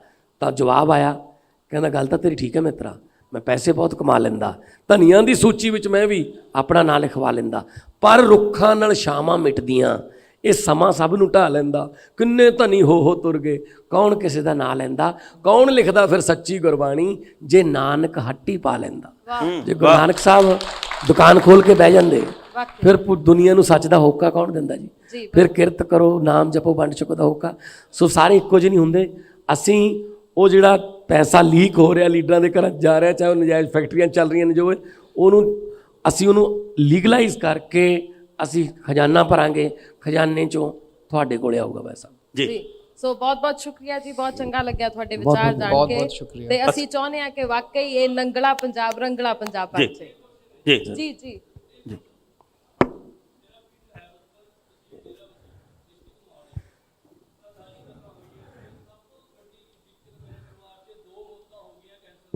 जी।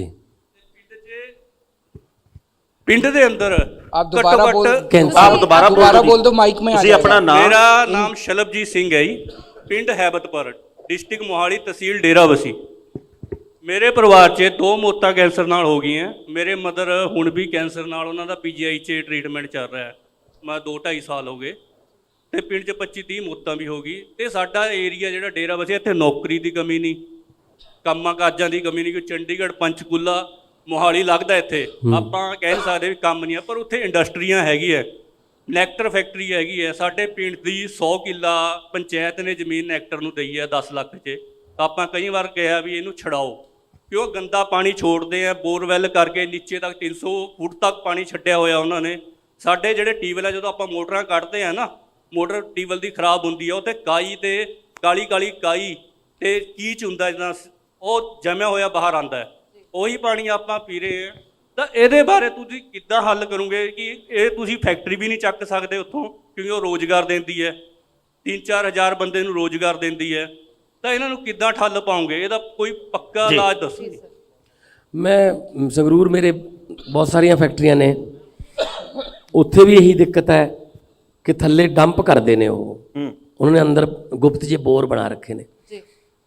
ਦੇਖੋ ਜੋ ਰੂਲ ਕਹਿੰਦਾ ਉਹ 'ਚ ਇਹ ਹੈ ਕਿ ਤੁਸੀਂ ਇੱਦਾਂ ਪਾਣੀ ਡੰਪ ਨਹੀਂ ਕਰ ਸਕਦੇ, ਠੀਕ ਹੈ ਨਾ। ਤੁਹਾਨੂੰ ਉਸ ਪਾਣੀ ਨੂੰ ਪਹਿਲਾਂ ਉਹਨੂੰ ਕਲੀਅਰ ਕਰਨਾ ਪਊਗਾ, ਫਿਰ ਤੁਸੀਂ ਕਿਤੇ ਛੱਡ ਸਕਦੇ ਹੋ। ਆਪਣੇ ਇੱਥੇ ਕੀ ਕੀਤਾ, 600 ਫੁੱਟ ਦੇ ਬੋਰ ਬਣਾ ਕੇ ਉਹਨਾਂ ਨੇ ਉਹ ਕਰਤੇ। ਜਿਸ ਦਿਨ ਪੋਲੂਸ਼ਨ ਬੋਰਡ ਵਾਲੇ ਰੇਡ ਮਾਰਨ ਜਾਂਦੇ ਨੇ, ਉਹ 2 ਦਿਨ ਪਹਿਲਾਂ ਮੀਡੀਆ 'ਚ ਦੇ ਦਿੰਦੇ ਨੇ ਕਿ ਪਰਸੋਂ ਉਹਨਾਂ ਦੇ ਰੇਡ ਮਾਰਾਂਗੇ। ਸਰ ਜੇ ਤੁਹਾਨੂੰ ਪਤਾ ਹੋਵੇ ਕਿ ਪਰਸੋਂ ਤੁਹਾਡੇ ਘਰੇ ਰੇਡ ਪਊ, ਤੁਸੀਂ ਕੋਈ ਗਲਤ ਚੀਜ਼ ਰੱਖੋਗੇ ਆਪਦੇ ਘਰੇ? ਉਹ ਉਹਨੇ ਚਿਰ 'ਚ ਢੱਕ ਦਿੰਦੇ ਨੇ ਜੀ, ਉਹ ਰਲੇ ਹੋਏ ਨੇ ਜੀ। ਫਿਰ ਉਹੀ ਗੱਲ, ਫਿਰ ਆ ਗਈ ਕਰਪਸ਼ਨ। ਸੋ ਰੂਲ ਮੁਤਾਬਕ ਉਹ ਨਹੀਂ ਕਰ ਸਕਦੇ। ਫੈਕਟਰੀਆਂ ਨੂੰ ਅਸੀਂ ਬੰਦ ਨਹੀਂ ਕਰਾਂਗੇ, ਪਰ ਉਹਨਾਂ ਨੂੰ ਕੋਈ ਹੋਰ ਤਰ੍ਹਾਂ ਦੀ ਸਬਸਿਡੀ ਜਾਂ ਉਹਨਾਂ ਨੂੰ ਜਿਹੜੇ ਟਰੀਟਮੈਂਟ ਪਲਾਂਟ ਲਾਉਣ ਵਾਸਤੇ ਅਸੀਂ ਉਹਨਾਂ ਨੂੰ ਦੇ ਦਾਂਗੇ। ਪਰ ਲੋਕਾਂ ਦੀਆਂ ਜ਼ਿੰਦਗੀਆਂ ਨਾਲ ਖਿਲਵਾੜ ਕਰਨ ਵਾਸਤੇ ਅਸੀਂ ਉਹਨਾਂ ਨੂੰ ਅਲਾਉ ਨਹੀਂ ਕਰਾਂਗੇ। ਮੈਂ ਤੁਹਾਨੂੰ ਆਪ ਦੱਸ ਦਿੰਦਾ, ਪਹਿਲਾਂ ਵੀ ਮੈਂ ਬੋਲਿਆ ਕਿ ਮੈਂ ਪਾਰਲੀਮੈਂਟ 'ਚ ਕਿਹਾ ਸੀ ਕਿ ਪਹਿਲਾਂ ਸਾਨੂੰ ਅੰਗਰੇਜ਼ ਕਾਲੇ ਪਾਣੀ ਦੀ ਸਜ਼ਾ ਦਿੰਦੇ ਹੁੰਦੇ ਸੀ, ਉਧਰ ਅੰਡੇਮਾਨ ਨਿਕੋਬਾਰ ਵਾਲੀ ਜੇਲ੍ਹ ਨੂੰ ਕਾਲੇ ਪਾਣੀ, ਹੁਣ ਸਾਨੂੰ ਸਾਡੇ ਆਪਦੇ ਹੀ ਕਾਲੇ ਪਾਣੀ ਦੀ ਸਜ਼ਾ ਦੇ ਰਹੇ ਨੇ।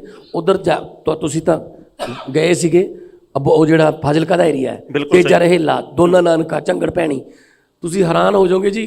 ਪਾਣੀ ਆਉਂਦਾ ਕਾਲੇ ਰੰਗ ਦਾ, ਹਰ ਘਰ 'ਚ ਵੀਲ ਚੇਅਰ ਹੈ, ਹਰ ਘਰ ਦੇ ਵਿੱਚ ਜੇ ਬੱਚਾ ਪੈਦਾ ਹੋਣਾ, ਖਿਡੌਣਿਆਂ ਦੀ ਚਿੰਤਾ ਨਹੀਂ, ਵੀਲ ਚੇਅਰ ਦੀ ਚਿੰਤਾ ਹੈ। 4-4 5-5 ਸਾਲ ਦੇ ਬੱਚਿਆਂ ਦੇ ਵਾਲ ਚਿੱਟੇ ਹੋ ਗਏ, ਦੰਦ ਨਿਕਲ ਜਾਂਦੇ ਨੇ। ਸੋ ਹਲਕਾ ਕਿਹਦਾ ਹੈ? ਸੁਖਬੀਰ ਬਾਦਲ ਦਾ, ਉੱਥੋਂ MLA ਰਿਹਾ ਜਦੋਂ ਡਿਪਟੀ CM ਸੀ। ਮਤਲਬ ਕਮਾਲ ਹੈ ਕਿ ਤੁਸੀਂ ਆਪਦੇ ਹਲਕੇ ਦੇ ਲੋਕਾਂ ਨੂੰ ਐਡੀਆਂ ਤਾਕਤਾਂ ਦੇ ਬਾਵਜੂਦ ਵੀ ਇੱਕ ਨਲਕਾ ਸਾਰੇ ਪਿੰਡ ਨੂੰ ਠੀਕ ਕਰ ਦਿੰਦਾ। ਅਸੀਂ ਲਵਾਇਆ, ਮੈਨੂੰ NGO ਨੇ ਭੇਜਿਆ ਕਿਸੇ ਨੇ, ਅਸੀਂ ਇੱਕ ਨਲਕਾ ਲਵਾਤਾ, ਸਾਰਾ ਪਿੰਡ ਠੀਕ ਹੋ ਗਿਆ। ਨੀਅਤ ਸਾਫ਼ ਹੋਊਗੀ ਬਾਈ, ਪਾਣੀ ਵੀ ਠੀਕ ਹੋਊਗਾ, ਪੰਜਾਬ ਵੀ ਠੀਕ ਹੋਊਗਾ, ਤੇ ਆ ਕੈਂਸਰ ਟ੍ਰੇਨਾਂ ਵੀ ਆਪਾਂ ਬੰਦ ਕਰਾਂਗੇ। ਬਿਲਕੁਲ ਠੀਕ ਬਹੁਤ ਖੂਬ। ਸੋ ਬਹੁਤ ਚੰਗਾ ਲੱਗਿਆ ਤੁਹਾਡੇ ਵਿਚਾਰ ਜਾਣ ਕੇ ਜੀ, ਪਰ ਸਮਾਂ ਹੋਰ ਇਜਾਜ਼ਤ ਨਹੀਂ ਦੇ ਰਿਹਾ। ਤੇ ਪੰਜਾਬ ਦੇ ਲੋਕਾਂ ਨੇ ਤੈਅ ਕਰਨਾ ਕਿ ਕਿਹੜੇ ਪਾਸੇ ਜਾਣਾ ਤੇ ਕਿਹਨੂੰ ਚੁਣਨਾ ਤੇ ਕਿਹਨੂੰ ਨਹੀਂ। ਜੀ ਅਸੀਂ ਚਾਹੁੰਦੇ ਹਾਂ ਕਿ ਚੰਗਾ ਹੀ ਹੋਵੇ, ਪੰਜਾਬ ਵਾਕਈ ਰੰਗਲਾ ਬਣੇ। ਸੋ ਬਾਕੀ ਫਿਲਹਾਲ ਪ੍ਰੋਗਰਾਮ ਅਸੀਂ ਸਮੇਟਦੇ ਹਾਂ ਜੀ। ਆਪਣੀ ਪ੍ਰਤੀਕਿਰਿਆ ਜ਼ਰੂਰ ਸਾਡੇ ਤੱਕ ਪਹੁੰਚਾਇਓ। ਚਾਰਨ ਦੇ ਇਜਾਜ਼ਤ, ਸਤਿ ਸ਼੍ਰੀ ਅਕਾਲ। ਤੁਸੀਂ ਵੇਖਦੇ ਰਹੋ ਪ੍ਰਾਈਮ ਏਸ਼ੀਆ TV। ਤੁਹਾਡਾ ਆਪਣਾ ਤੁਹਾਡੇ